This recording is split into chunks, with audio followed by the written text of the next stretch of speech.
sexism and indiscrimination inherent in our everyday language. Language is our means of communication. We use it easily without a second thought. It reflects our thoughts and actions. How many amongst us realize that the language we use discriminate and propagate gender hierarchies?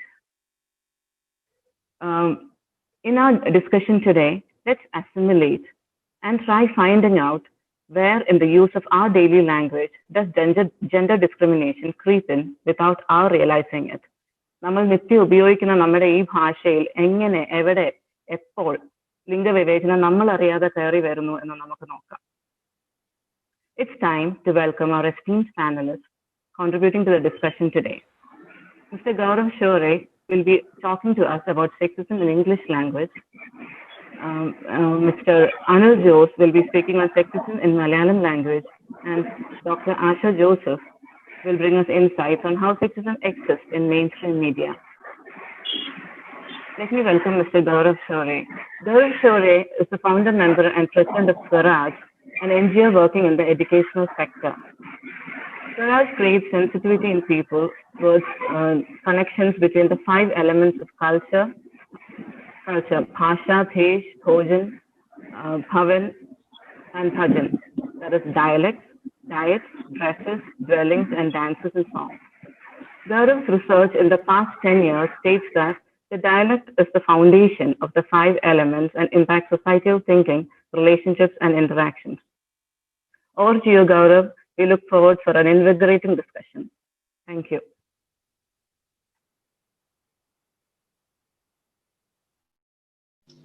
Thank you, Vidya. Thank you for the brief introduction. So, good evening and welcome everyone to this session. My primary area of research has been, to a large extent, dialects and languages and how it impacts our thinking. So it does go into the domain of metacognition.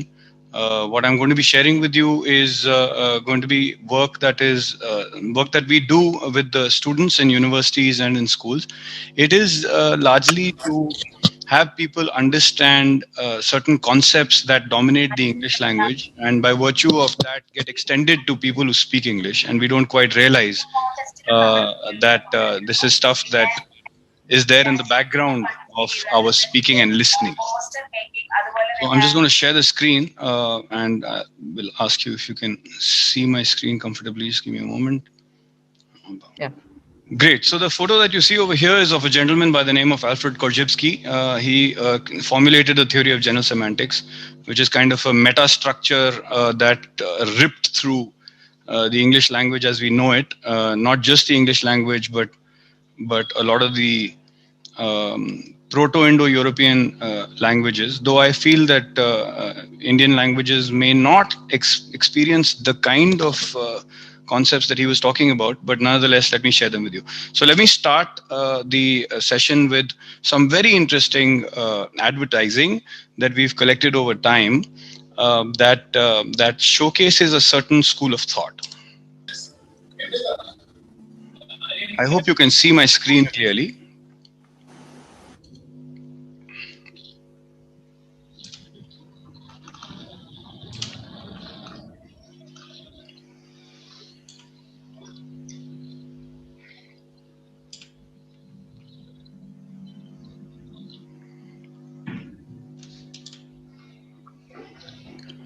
Yes, we can see your screen.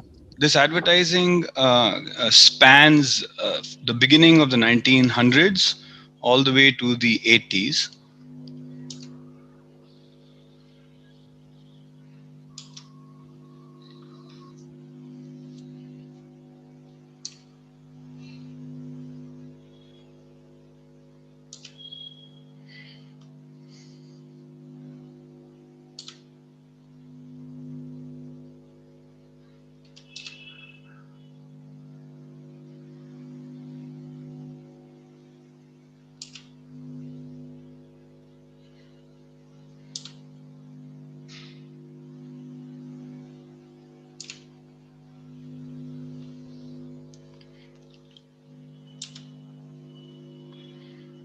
This is a very interesting advertisement. It takes a little time to realize that there is a woman dangling by a rope over the cliff, and these two men are chatting with each other, and the advertisement reads, "Men are better than women. Indoors, women are useful, even pleasant.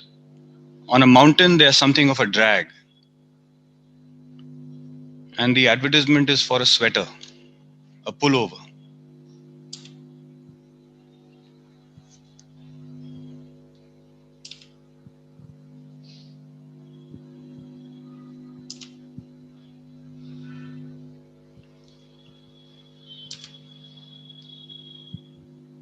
It's a very interesting advertisement. It says, "Blow in her face and she will follow you anywhere."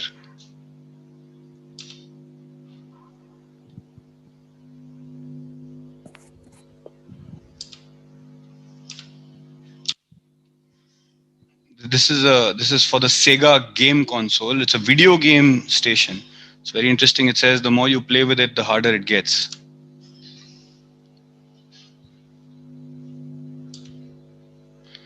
So I'm going to start with a disclaimer. Nothing that I'm going to say is the truth. It is merely a point of view, and to accept it or not is your choice. This is merely the learnings of a lifetime, but it's not necessarily something that I believe is true, right?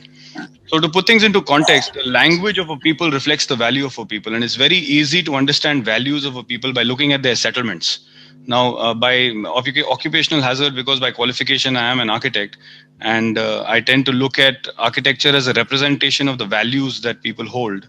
I'm not in favor of the kind of values that we have today, but I would like to highlight over here a very important aspect, that rational thought. Now, I don't know if you're aware of this, but rational thought is considered attributed to the rational man, and irrational thought. So it's not as if it's as black and white as the opposite of rational is irrational, but thought that is considered fluid, that is considered empathic, that is considered spontaneous, is attributable to the feminine force.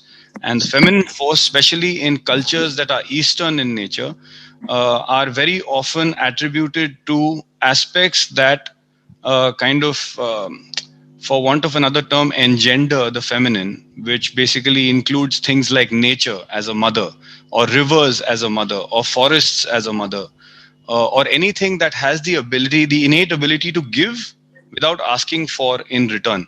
So I don't look at feminism as purely a human issue. I look at it more as something that is the need of the hour in terms of how we look at the environment. When we look at the environment through the lens of feminism, then a lot more comes up than what we are aware of. Now, semantic reflections. I'm going to cover 4 topics today very quickly. We don't have much time. But first, I'll start with language structure, then the social construct of reality, then the context of life, and then hegemony. And hopefully that'll give you a broad idea of how the English language works. So first thing that we look at is the language structure of the English language. Now, the first thing that I'd like to highlight is the aspect of abstractions. You and I may not be aware of the fact that every word that comes out of our mouth is an abstraction, regardless of what language you speak. How is it an abstraction? What happens at the internal level when you see something or perceive something is very distinct from the physico-chemical reaction that we experience, which is very different from the feeling or the thought that it evokes, and that is very different from the way we verbalize it or vocalize it. And there is a lot of gap between the experience and what we say. And in most cases, what we say is very far removed from what we experience. So the purity is diluted to an extent that we are not even aware of. So let me give you an example over here. Korzybski came up with the idea of the abstraction ladder, which was then later on used by a lot of thinkers and people who came up with systems of thinking like neuro-linguistic programming, Bandler and Grinder, so on and so forth. So if you look at the abstraction ladder, the bottommost part of this diagram represents the human experience. And you will see slowly, like for example, if I look at, if I say, okay, if I use the word monolitha, then my experience of monolitha is very specific to my experience of monolitha as one particular instance of a human that I interact with. then I abstract it to the object of experience, which would become like someone of the female gender of a certain age. Then that further gets abstracted to women at large. That further gets abstracted to humans. That further gets abstracted to larger and larger groups. So, for example, if I was to say lives in Kerala, then if I was to say Bengali, then if I was to say Indian, I'm actually going up the ladder of abstraction higher and higher. And mostly wars are fought at the highest levels of abstraction, which basically means if I'm talking about a nation state and the boundaries of a nation state, they are completely abstract concepts with no reflection in reality. So you might be intrigued by the maps that are behind me. None of them are the political maps of India. There is the soil map of India. There is the language map of India right here. There is the agroecological zones map of India. And these are actual boundaries that one notices in geology, in soil, and so on and so forth. But what we fight over today is a semantic difference, which is entirely abstracted. So feminism or sexism in language, again, is a result of an abstraction. And actually, it's a very high level abstraction. It's not a basic level abstraction. Now, one of the things that that Korzybski highlighted in English is something called elementalism. And elementalism is this very vague two-valued idea that we have that, the world is either male or it's female. So let me share with you some examples. These are instances of elementalism. And if you see on the left side, it says X more often than not better than Y, right? So day is better than night, win is better than lose, indoors is better than outdoors, urban is better than rural or tribal, educated is better than illiterate, masculine is better than feminine, straight is better than gay, domestic is better than wild, plant or vegetable is better than weed, farm, man-made, private, religious, heaven is better than jungle, natural, public, atheist, or hell. Now, what Korzybski said was that these are all elementalisms, which means that you boil them down into this two-valued notion, which in reality doesn't exist. It is purely a linguistic construct. And it is purely an English language construct. In fact, there are many other languages that would be able to address, quote unquote, the shades of gray. If I was to give you a very simplistic example, it has taken 2000 years for the English language to acknowledge the existence of LGBTQIA+. It's not as if the LGBTQIA+ has not existed so far. It has. But the language to formally acknowledge its existence and say that, yes, we respect the fact that this exists has factually taken 2000 years. Another very simple example is space and time. Now, just the way we divide masculine and feminine, we divide space and time where actually there is no division. So the beauty of this, if you look at it in scientific terms, is that there's unnecessary confusion that gets created because of this. And if you make one small structural modification, which means that you just put a hyphen between space and time, it becomes space-time. And you suddenly realize that we are talking about a system. We are not talking about either day or night. We are not talking about either urban or rural. We are not talking about either good or bad. We are talking about the interaction between these two, which actually creates the world as we know it today. And there is a back and forth that is happening between these polarities. They do not exist as polarities. The polarity only exists in language. But unfortunately, the rational dominates language, and that rational is dominated by masculine thought or male thought and not the other way around. Now, there is a lot of reading that is behind all this. In terms of populist reading, if you read someone like Naomi Wolf, The Beauty Myth, it's a classic pop example, unfortunately, but it's a very powerful example of how women tend to look at each other through the lenses that men have laid forth over literally hundreds of years. And they don't realize that when they're judging each other's bodies, or they're judging each other's beauty, or they're judging each other in terms of physical appearance, many times it is tainted by the perception of men. which brings you to the aspect of objectivism. Now, what is interesting is that English is an object-oriented language. It creates things as objects. The experience of objects is more powerful than processes, which makes a lot of things objectionable by virtue of being objectivist or born out of objectivism.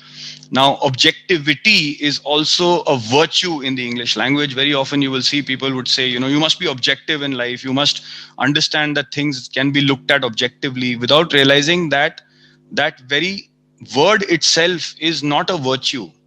It is something that tends to leave out a lot of gray areas, a lot of things that would not be able to fall into the quantifiable domain, which again gets dominated by the masculine, because there's this very clear demarcation between what is quantifiable, what is number oriented, what is very straight cut and dry is male, whereas the softer etc is female.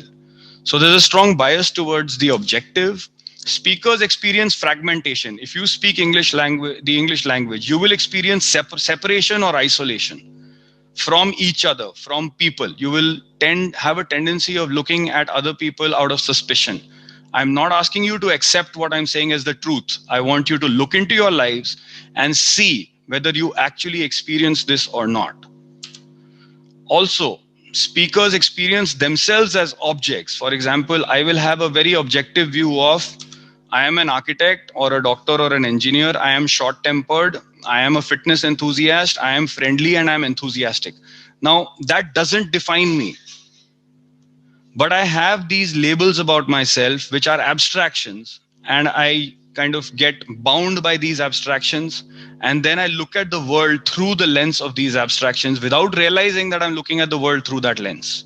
And that language, that abstraction is a function of the language that I speak. This opens up everything to be objectionable, everything. So there is nothing that you can come up with in the Western world, in the English language domain, that is not objectionable, or somebody has not objected to it.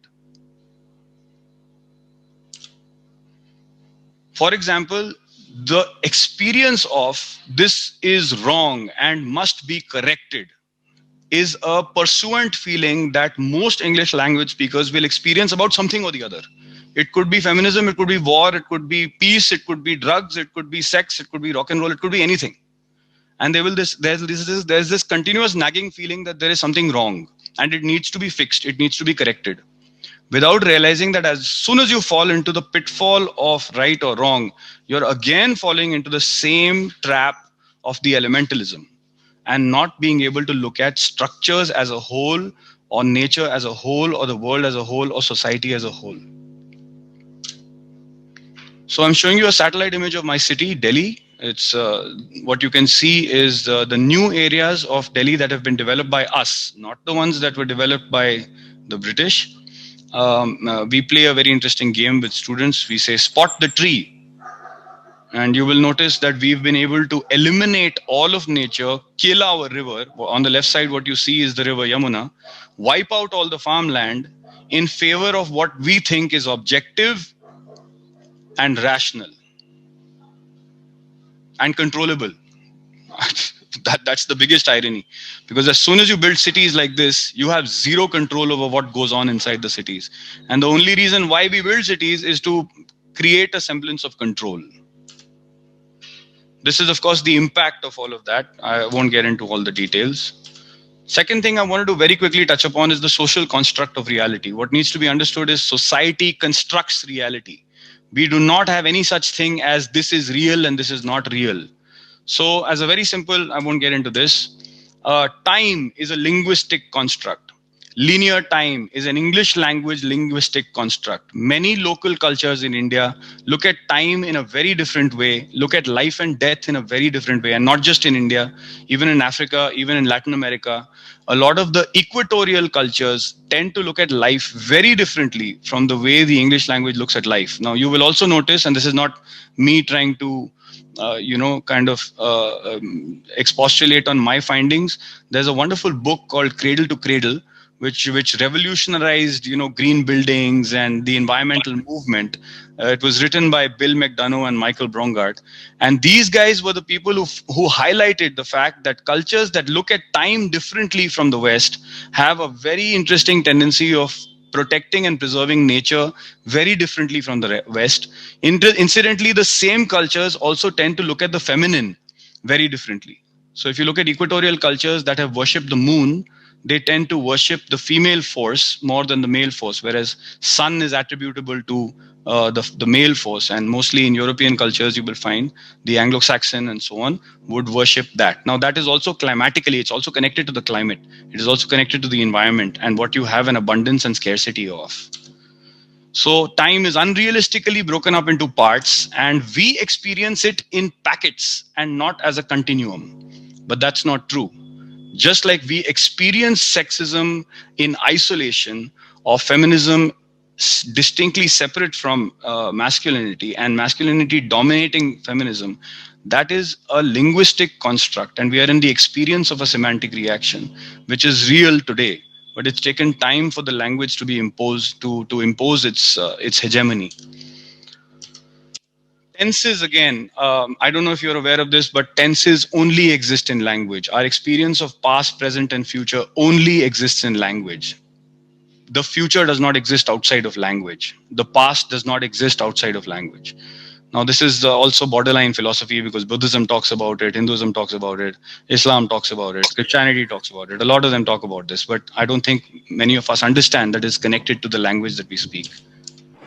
And then, of course, you have social contracts and assets. So I won't get into that. I'm already running out of time. So I wanted to show you this image. This is a great photograph of Mumbai from high up. And everything that I shared with you so far in terms of language being divisionary, language being elemental, language being objective, being object oriented, is represented in this image. It stands away from each other. They stand in isolation. They don't stand enmeshed with each other. They have very clear boundaries that demark private and public and private to private. And all that is a classic manifestation of very strong masculine thought and the absolute disregard for the feminine.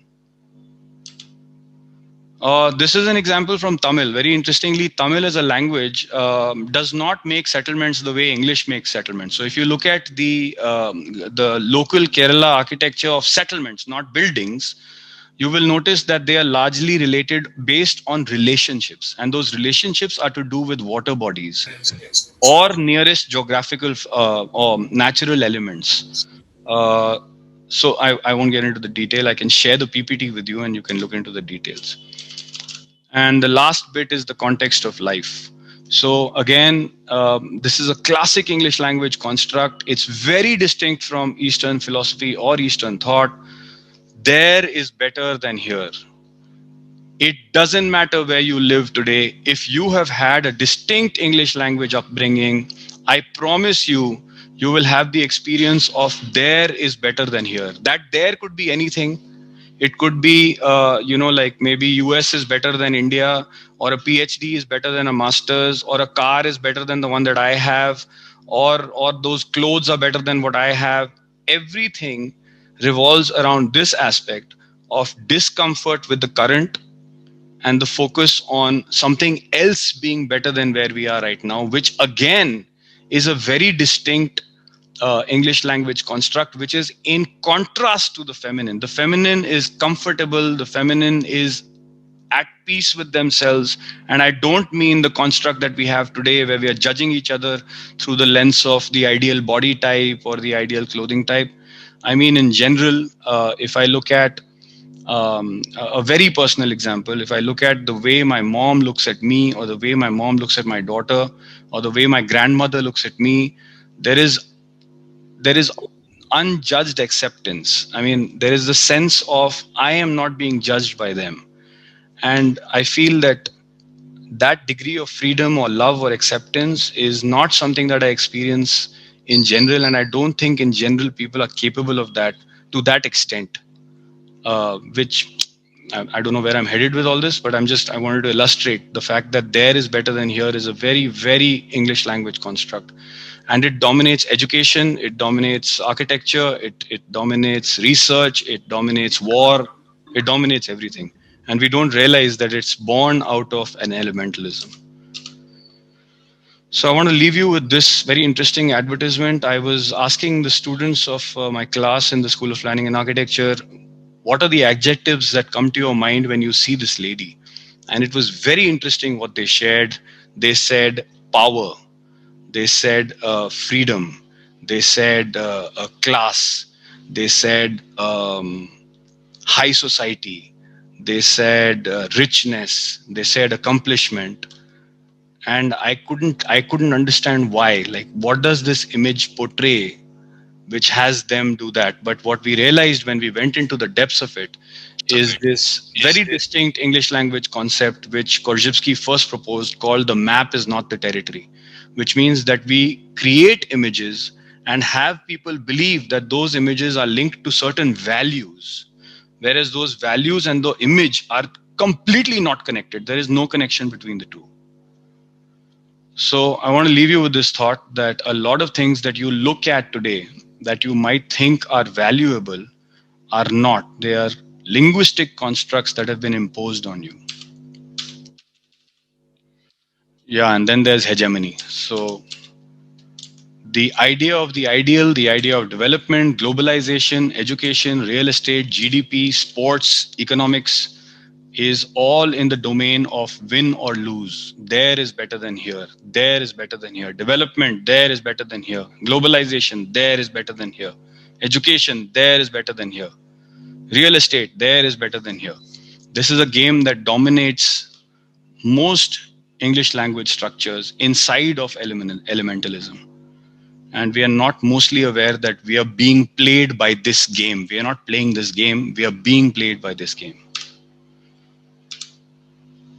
There is better than here. There is better than here. And lastly, the real breakdown is one in relationships, because I don't think we realize that real peace of mind lies in relatedness, in the interaction between humanity and human beings, and not the isolation and not the abstraction that builds walls between us, but the commonality that we can find amongst each other. Empathy, appreciation, an experience of we are in this together, as in all living beings, no one excluded. So that was a lot of information to take. I hope I was able to put the point across, and that's what I have to say. And yeah, we'll take questions in the end. So are there any questions? You want to take the questions now or in the end? Yeah, Vijay will take the questions right at the end. Yeah. At the question answer session. We'll go through the three presentations. Oh, okay, so we'll go to the next speaker then. Yeah.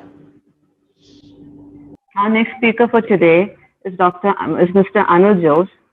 Anil is a practicing biomedical engineer, training allopathic doctors and their team for certification, accreditations, and standardization. He has been working for social regeneration of Kerala society, focusing on health, democracy, and sex. Through human wellness studies, and he leads research in sexuality and gender of Keralites. He is in an open living together relationships and provides support in legal and social aspects of those who are living together. Over to you, Anil. Yeah, thank you, ma'am. Namaskaram. Myself, Anil Jose. Now, slowly, I had to change the language to Malayalam, because as you are aware, the subject I am going to deal is sexism in Malayalam language. അപ്പം എല്ലാവരെയും മലയാള ഭാഷയിലേക്ക് ക്ഷണിക്കുകയാണ്. മലയാള ഭാഷയിലെ സ്ത്രീവിരുദ്ധത എന്ന വിഷയത്തിലേക്ക് ഒരു യാത്രയാണ് എനിക്ക് അനുവദിച്ചു തന്നിരിക്കുന്ന സമയം കൊണ്ട് ഞാൻ ചെയ്യാൻ ശ്രമിക്കുന്നത്. ഞാൻ പ്രധാനമായും 3 തരത്തിലുള്ള കാര്യങ്ങളിലേക്കാണ് നിങ്ങളെ ശ്രദ്ധ ക്ഷണിക്കുന്നത്. അതിനു മുമ്പൊരു കാര്യം, ഈ ഇന്ത്യൻ ഭരണഘടന, നമ്മളൊക്കെ വളരെ പുരോഗമനപരമെന്ന് വിചാരിക്കുന്ന ഇന്ത്യൻ ഭരണഘടനയെ കുറിച്ചൊരു വാക്ക് പറയാതെ മുന്നോട്ട് പോകാനാവില്ല. ഇന്ത്യൻ ഭരണഘടനയിൽ ഓരോ കാര്യം പറയുന്ന സമയത്തും ഹി എന്ന് പറഞ്ഞിട്ടാണ് സ്റ്റാർട്ട് ചെയ്യുന്നത്. ഹി, അവനെ കുറിച്ചാണ് പറയുന്നത്, അവനുള്ള അധികാരങ്ങളെ കുറിച്ച്, അവനുള്ള റൈറ്റ്സിനെ കുറിച്ചൊക്കെയാണ് പറയുന്നത്. അപ്പൊ അതിന് ലീഗൽ എക്സ്പ്ലനേഷൻ എന്ന് വെച്ചാൽ ഹി ഇൻക്ലൂഡ്സ് ഷീ എന്നാണ്. ഞാനിങ്ങനെ എന്റെ സ്പെല്ലിങ് നോക്കിയ സമയത്ത് SHEക്കകത്ത് SHE ഒന്നും കണ്ടില്ല, പക്ഷെ SHE എന്ന് പറയുന്നതിനകത്ത് ഒരു ഹി കാണുന്നുണ്ട് താനും. അപ്പൊ കുറച്ചുകൂടി ലോജിക്കലാവുന്നത് ഷീ ഇൻക്ലൂഡ്സ് ഹി എന്ന് പറഞ്ഞ കുറച്ചുകൂടി നന്നായേനെ എന്നൊരു ധാരണ എനിക്കുണ്ടായി. അതൊന്ന്. രണ്ട്, ഈ സ്ത്രീയെ പുരുഷന്റെ വാരിയലിൽ നിന്നുണ്ടാക്കി എന്നതാണ് ഈ കഥകളായിട്ടൊക്കെ കേട്ടിരിക്കുന്നത്. സെമറ്റിക് മതങ്ങളാവട്ടെ, അങ്ങനെ പല കാര്യങ്ങളും. യഥാർത്ഥത്തില് പുരുഷന്മാര് സ്ത്രീയുടെ വചനയിൽ നിന്നുണ്ടായതാണെന്നുള്ള യാഥാർത്ഥ്യം അംഗീകരിച്ചുകൊണ്ട് ഞാൻ എൻ്റെ പ്രസന്റേഷനിലേക്ക് കിടക്കുകയാണ്. ഞാൻ പറയാൻ ശ്രമിച്ചിരുന്നു 3 രീതിയിലുള്ള ആസ്പെക്റ്റാണ് ഞാനിവിടെ അവതരിപ്പിക്കാൻ വിചാരിക്കുന്നത്. ഒന്ന്, ഭാഷയിലെ ചില വാക്കുകൾ, അതായത് സ്ത്രീലിംഗം മാത്രമുള്ള ചില വാക്കുകൾ. അതേപോലെ പ്രോവേർബ്സ് അല്ലെങ്കിൽ പഴഞ്ചൊല്ലുകൾ, അതേപോലെ തെറികൾ. ഈ 3 കാര്യങ്ങളിലാണ് ഞാൻ ഭാഷയിലെ സ്ത്രീവിരുദ്ധത നിങ്ങളുടെ മുന്നിൽ അവതരിപ്പിക്കാൻ ശ്രമിക്കുന്നത്. അപ്പം നമുക്ക് തുടങ്ങുന്നതിന്റെ ഭാഗമായിട്ട് സ്ത്രീലിംഗം മാത്രമുള്ള വാക്കുകളെ കുറിച്ച് ഞാൻ ആദ്യം സംസാരിക്കാൻ ശ്രമിക്കാം. നിങ്ങൾക്കെല്ലാം ധാരാളം കേട്ടുള്ള വാക്കാണ് ഒന്ന് കന്യക. വെർജിൻ എന്ന അർത്ഥത്തിൽ കന്യക എന്ന് ഉപയോഗിക്കുന്നത്. അതിന് കറസ്പോണ്ടിങ് ആയിട്ടുള്ള ഒരു പുല്ലിംഗം ഇല്ല. അതുപോലെ വിധവ, അതുപോലെ വിഡോ എന്നുള്ള അർത്ഥത്തിൽ. വേശ്യ, പ്രോസ്റ്റിറ്റ്യൂട്ട് എന്ന അർത്ഥത്തിലുള്ള ആ വാക്കിന് കറസ്പോണ്ടിങ് ആയിട്ടുള്ള മെയിൽ വാക്കില്ല. അതുപോലെ കൂത്തിച്ചി, ശരിക്കും കൂത്തിച്ചി എന്ന് പറഞ്ഞാൽ കൂത്ത് എന്ന് പറഞ്ഞാൽ ഡാൻസ് എന്നായിരുന്നു പഴയ കാലത്ത്. അപ്പൊ ഡാൻസ് ചെയ്യുന്ന സ്ത്രീ എന്ന അർത്ഥത്തിലാണ് കൂത്തിച്ചി വന്നത്. പിന്നെ സ്വന്തം വീട്ടിൽ ജീവിക്കാൻ നിവൃത്തിയില്ലാത്തോട്ട് മറ്റുള്ള സ്ഥലത്ത് പോയി ഡാൻസ് ചെയ്ത് ജീവിക്കേണ്ടി വന്നവൾ എന്നായി. ഈ ഡാൻസ് കഴിഞ്ഞിട്ട് അവിടുത്തെ കരപ്രമാണിമാരുടെയൊക്കെ സന്തോഷിച്ചിട്ട് തിരിച്ചു വരാൻ പറ്റുള്ളൂ. അങ്ങനെയാണ് ആ വാക്ക് കൂത്തിച്ചി എന്ന് പറയുന്ന വാക്ക് അങ്ങനെ ഉണ്ടായി വന്നതാണ്. അതുപോലെ തേവിടിസി, പ്രോസ്റ്റിറ്റ്യൂട്ട് എന്ന് പറയുന്നതിന് ഉപയോഗിക്കുന്ന ഒരു ലോക്കൽ വാക്കാണ് തേവിടിസി എന്ന് പറയുന്ന വാക്ക്. നേരത്തെ കൂത്തിച്ചി എന്ന് പറഞ്ഞ പോലെ തന്നെയാണ് ആട്ടക്കാരി എന്ന് പറയുന്നത്. അതുപോലെ കന്യക എന്ന് പറയുന്ന പോലെ തന്നെ ഒരു വാക്കാണ് പതിവ്രത. അതും സ്ത്രീകളുമായിട്ട് ബന്ധപ്പെട്ട് മാത്രം ഉപയോഗിക്കുന്ന ഒരു വാക്കാണ്. അതിനൊന്നും കറസ്പോണ്ടിങ് ആയിട്ടുള്ള പുരുഷ പുല്ലിംഗം ഇല്ല. അതുപോലെ യക്ഷി, അത് മരിച്ചുപോയ ആൾക്കാര് അല്ലെങ്കിൽ സ്ത്രീകളാണ് യക്ഷികളാവുക എന്ന് മാത്രമല്ല, ഈ സ്ത്രീകളെല്ലാം ചോര കുടിക്കുകയും ചെയ്യും, ആൾക്കാരെ പേടിപ്പിക്കുകയൊക്കെ ചെയ്യും. അതുപോലെ പ്രേതങ്ങളാകുന്ന പുരുഷന്മാർക്ക് ഈ പണിയില്ല കേട്ടോ, ഇത് സ്ത്രീകൾക്ക് മാത്രമുള്ളതാണ്. അപ്പൊ നമ്മൾ സ്ഥിരമായിട്ട് ഉപയോഗിക്കുന്ന വാക്കാണ് മാതൃക. മാതാവ് തരുന്ന പഠിപ്പിക്കലുകളാണ് മാതൃക. അവിടെ ഒരു പിതൃക ഇല്ല. പിതാവിന് ഇത് പഠിപ്പിക്കേണ്ട ബാധ്യമൊന്നുമില്ല, മാതാവിന് ഇതൊക്കെ പഠിപ്പിക്കേണ്ട ബാധ്യമുള്ളത്. അപ്പൊ ഒരു കുഞ്ഞ് നേരായ രീതി ആയില്ലെങ്കിൽ ഉത്തരവാദിത്തം ആർക്കാണ്? മാതൃക കാണിച്ച അമ്മയ്ക്കാണ് അപകടം. അഥവാ ഈ കുട്ടി നന്നായിട്ട് പെർഫോം ചെയ്യുകയാണെങ്കിലോ എന്റെ മോനാണെന്ന് പറയാൻ, എന്റെ മോളാണെന്ന് പറയാൻ പിതാവിന് യാതൊരു മടിയില്ല.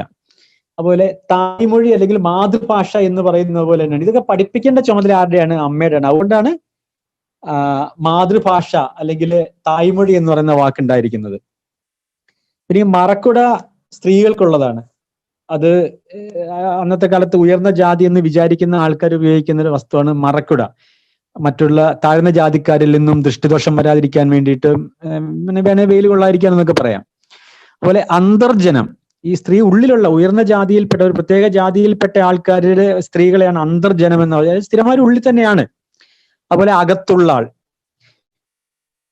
പക്ഷെ ഇപ്പൊ നമ്മൾ വളരെ പോപ്പുലർ ആയിട്ട് ഉപയോഗിക്കുന്ന വാക്കുണ്ട് വീട്ടമ്മ. നമുക്കൊരു വീട്ടച്ഛനില്ല. അതൊരു സ്ഥിരമായിട്ടൊരു സ്ത്രീയുടെ ഉത്തരവാദിത്തം തന്നെയാണ് വീട്ടമ്മ എന്ന് തന്നെയാണ് പറയുന്നത്. അതിനകത്ത് നമ്മളൊന്നും അതൊരു കുഴപ്പമുള്ള വാക്കാണെന്ന് പോലും വിചാരിക്കാതെ ഉപയോഗിച്ചുകൊണ്ടിരിക്കുകയാണ്.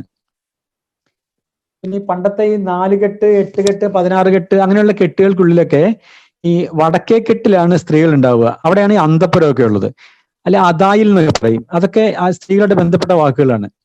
പിന്നെ മതാലസ എന്ന വാക്ക്, അവിടെ ഒരു മതാലസൻ ഇല്ല, മതാലസ സ്ത്രീകൾക്ക് മാത്രമേ ഉള്ളൂ. ഓക്കെ. പിന്നെയുള്ളത് ഈ തന്തയില്ലായ്മ എന്ന് പറഞ്ഞൊരു വാക്ക്, അത് ഏതർത്ഥത്തിലാണ് ആൾക്കാർ ഉപയോഗിച്ചിരുന്നതെന്ന് ആൾക്കാർ അറിയുന്നറിയില്ല.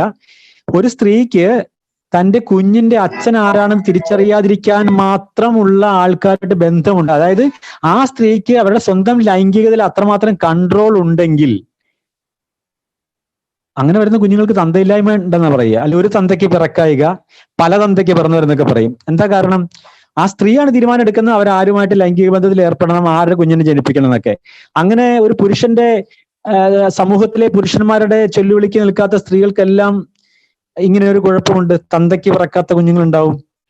അതുപോലെ മൂദേവി എന്ന വാക്ക്, മൂദേവി എന്ന് പറയുന്നത് ഏറ്റവും മോശപ്പെട്ട ചില കാര്യങ്ങൾക്കെല്ലാം കൂടി കൂട്ടി പറയുന്നതാണ് മൂദേവി. അത് സ്ത്രീ ലിംഗ വാക്കാണ്. ഒരുമ്പെട്ടോള്, അത് സ്ത്രീയെ സംബന്ധിച്ച് വളരെ മോശമായിട്ടുള്ള ഒരു വാക്കാണ് ഒരുമ്പെട്ടോള്. അവള് കുടുംബം കലക്കാൻ വേണ്ടി ഇറങ്ങിയിരിക്കുന്ന അത്രയും മോശമായിട്ടുള്ള ഒരു വാക്കാണ് ഒരുമ്പെട്ടോള്. അപ്പം ഒന്ന് ബാലൻസ് ചെയ്യാൻ വേണ്ടി ഇതേപോലെ ചില വാക്കുകൾ, പുല്ലിംഗത്തിലുള്ള ചില വാക്കുകൾ അതിന് കറസ്പോണ്ടിങ് ആയിട്ട് സ്ത്രീലിംഗമില്ലാത്ത വാക്കുകളുണ്ട്. അതും ഞാനത് പറയണമല്ലോ. അതിലൊന്നാണ് ജാരൻ. ജാരൻ എന്ന വാക്കിന് കറസ്പോണ്ടിങ് ആയിട്ടുള്ള സ്ത്രീലിംഗമില്ല. അത് ഒരു പുരുഷന്മാരുടെ എന്തോ കഴിവാണ്. ഇങ്ങനെ അവൻ മതിലിയാടിയും വേലിയാടിയും ഒക്കെ അവൻ സ്ത്രീയെ പ്രാപിക്കാൻ എത്തുന്ന പുരുഷന്മാർക്ക് കൊടുക്കുന്ന ഒരു പേരാണ് ജാരൻ. അതുപോലെ നമ്മളെല്ലാം ഇവിടുത്തെ പൗരന്മാരാണല്ലോ. അത് പുല്ലിംഗം മാത്രമേ ഉള്ളൂ, അതിലൊരു സ്ത്രീലിംഗമില്ല. അപ്പൊ ചിലരൊക്കെ പൗര എന്ന് ഉപയോഗിച്ചു തുടങ്ങി. പൗരനിൽ എന്തോ ഒരു കുറവുള്ള പൗര എന്ന വാക്ക് ഉപയോഗിച്ചു തുടങ്ങി. അപ്പൊ ജയദേവിക അവിടെ പൗരി എന്നാക്കണം, ഇത് പൗരൻ എന്നുള്ള പോലെ പൗരി എന്നാക്കണമെന്ന് അഭിപ്രായപ്പെട്ട് അതിനുവേണ്ടി പ്രവർത്തിക്കുന്നുണ്ട്. അതുപോലെ ഒരു വാക്കാണ്, നമുക്കൊക്കെ പൈതൃക സ്വത്തുകളുണ്ട് അല്ലെ, പാരമ്പര്യ സ്വത്തിനൊക്കെ പൈതൃക സ്വത്ത് എന്നാ പറയുക. അത് പിതാവിൽ നിന്ന് കിട്ടിയ സ്വത്താണ്. ഒരു മാതൃകം നമുക്കില്ല കേട്ടോ. സാറാ ജോസഫ് 88 മുതൽ മാതൃകം എന്ന വാക്ക് വേണം മലയാള ഭാഷയിൽ എന്ന് പറഞ്ഞ് പ്രവർത്തിക്കുന്നുണ്ട്. അതേപോലെ ഗന്ധർവൻ എന്ന വാക്കിന് കറസ്പോണ്ടിങ് ആയിട്ടുള്ള ഒരു സ്ത്രീലിംഗമില്ല.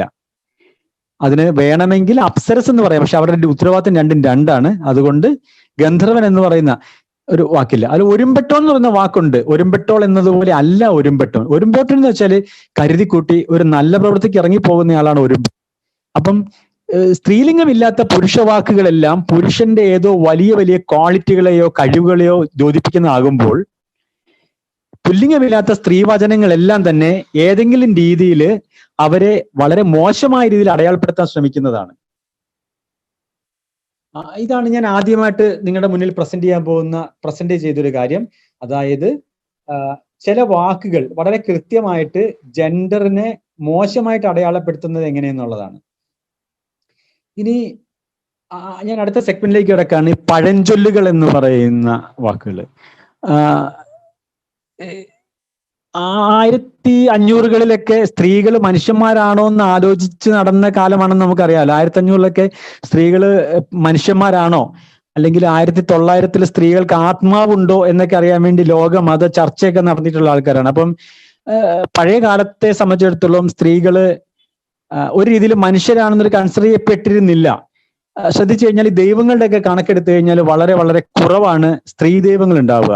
ഹൈന്ദവ പുരാണത്തിൽ കുറച്ച് സ്ത്രീ ദൈവങ്ങളുണ്ട് എങ്കിൽ പോലും മറ്റുള്ള മതങ്ങളിലൊന്നും അത്രയ്ക്കും ദൈവങ്ങളില്ല, സ്ത്രീകളായിട്ടില്ല. അപ്പൊ സ്വാഭാവികമായിട്ടും സ്ത്രീകൾ സ്വന്തമായിട്ട് തീരുമാനമെടുക്കുകയോ സ്വന്തമായിട്ട് കാര്യങ്ങൾ ചെയ്യുകയോ ചെയ്യുന്ന സ്ത്രീകളെ ഒരു പുരുഷനും ആ സമൂഹത്തിൽ ആക്സെപ്റ്റ് ചെയ്തിരുന്നില്ല. അപ്പൊ സ്വാഭാവികമായിട്ടും ഉണ്ടാകിയ പഴഞ്ചൊല്ലുകൾ അങ്ങനെ തന്നെയാണ്, അത് റിഫ്ലക്ട് ചെയ്യുന്നതാണ്. നമ്മളിങ്ങനെ പഴഞ്ചൊല്ലുകളുടെ കണക്കെടുത്തു കഴിഞ്ഞാൽ ഒരു 20% ഏറ്റവും ചുരുങ്ങിയത് തികഞ്ഞ സ്ത്രീവിരുദ്ധതയാണ്. അതും നേരത്തെ പറഞ്ഞ രീതിയിൽ വളരെ മോശമായിട്ട് അടയാളപ്പെടുത്തുന്നതാണ്. അപ്പൊ ഞാനിങ്ങനെ ജസ്റ്റ് ഒന്ന് വായിക്കാം, അതൊന്ന് ജസ്റ്റ് ഒന്ന് എക്സ്പ്ലെയിൻ ചെയ്യുകയും ചെയ്യാം.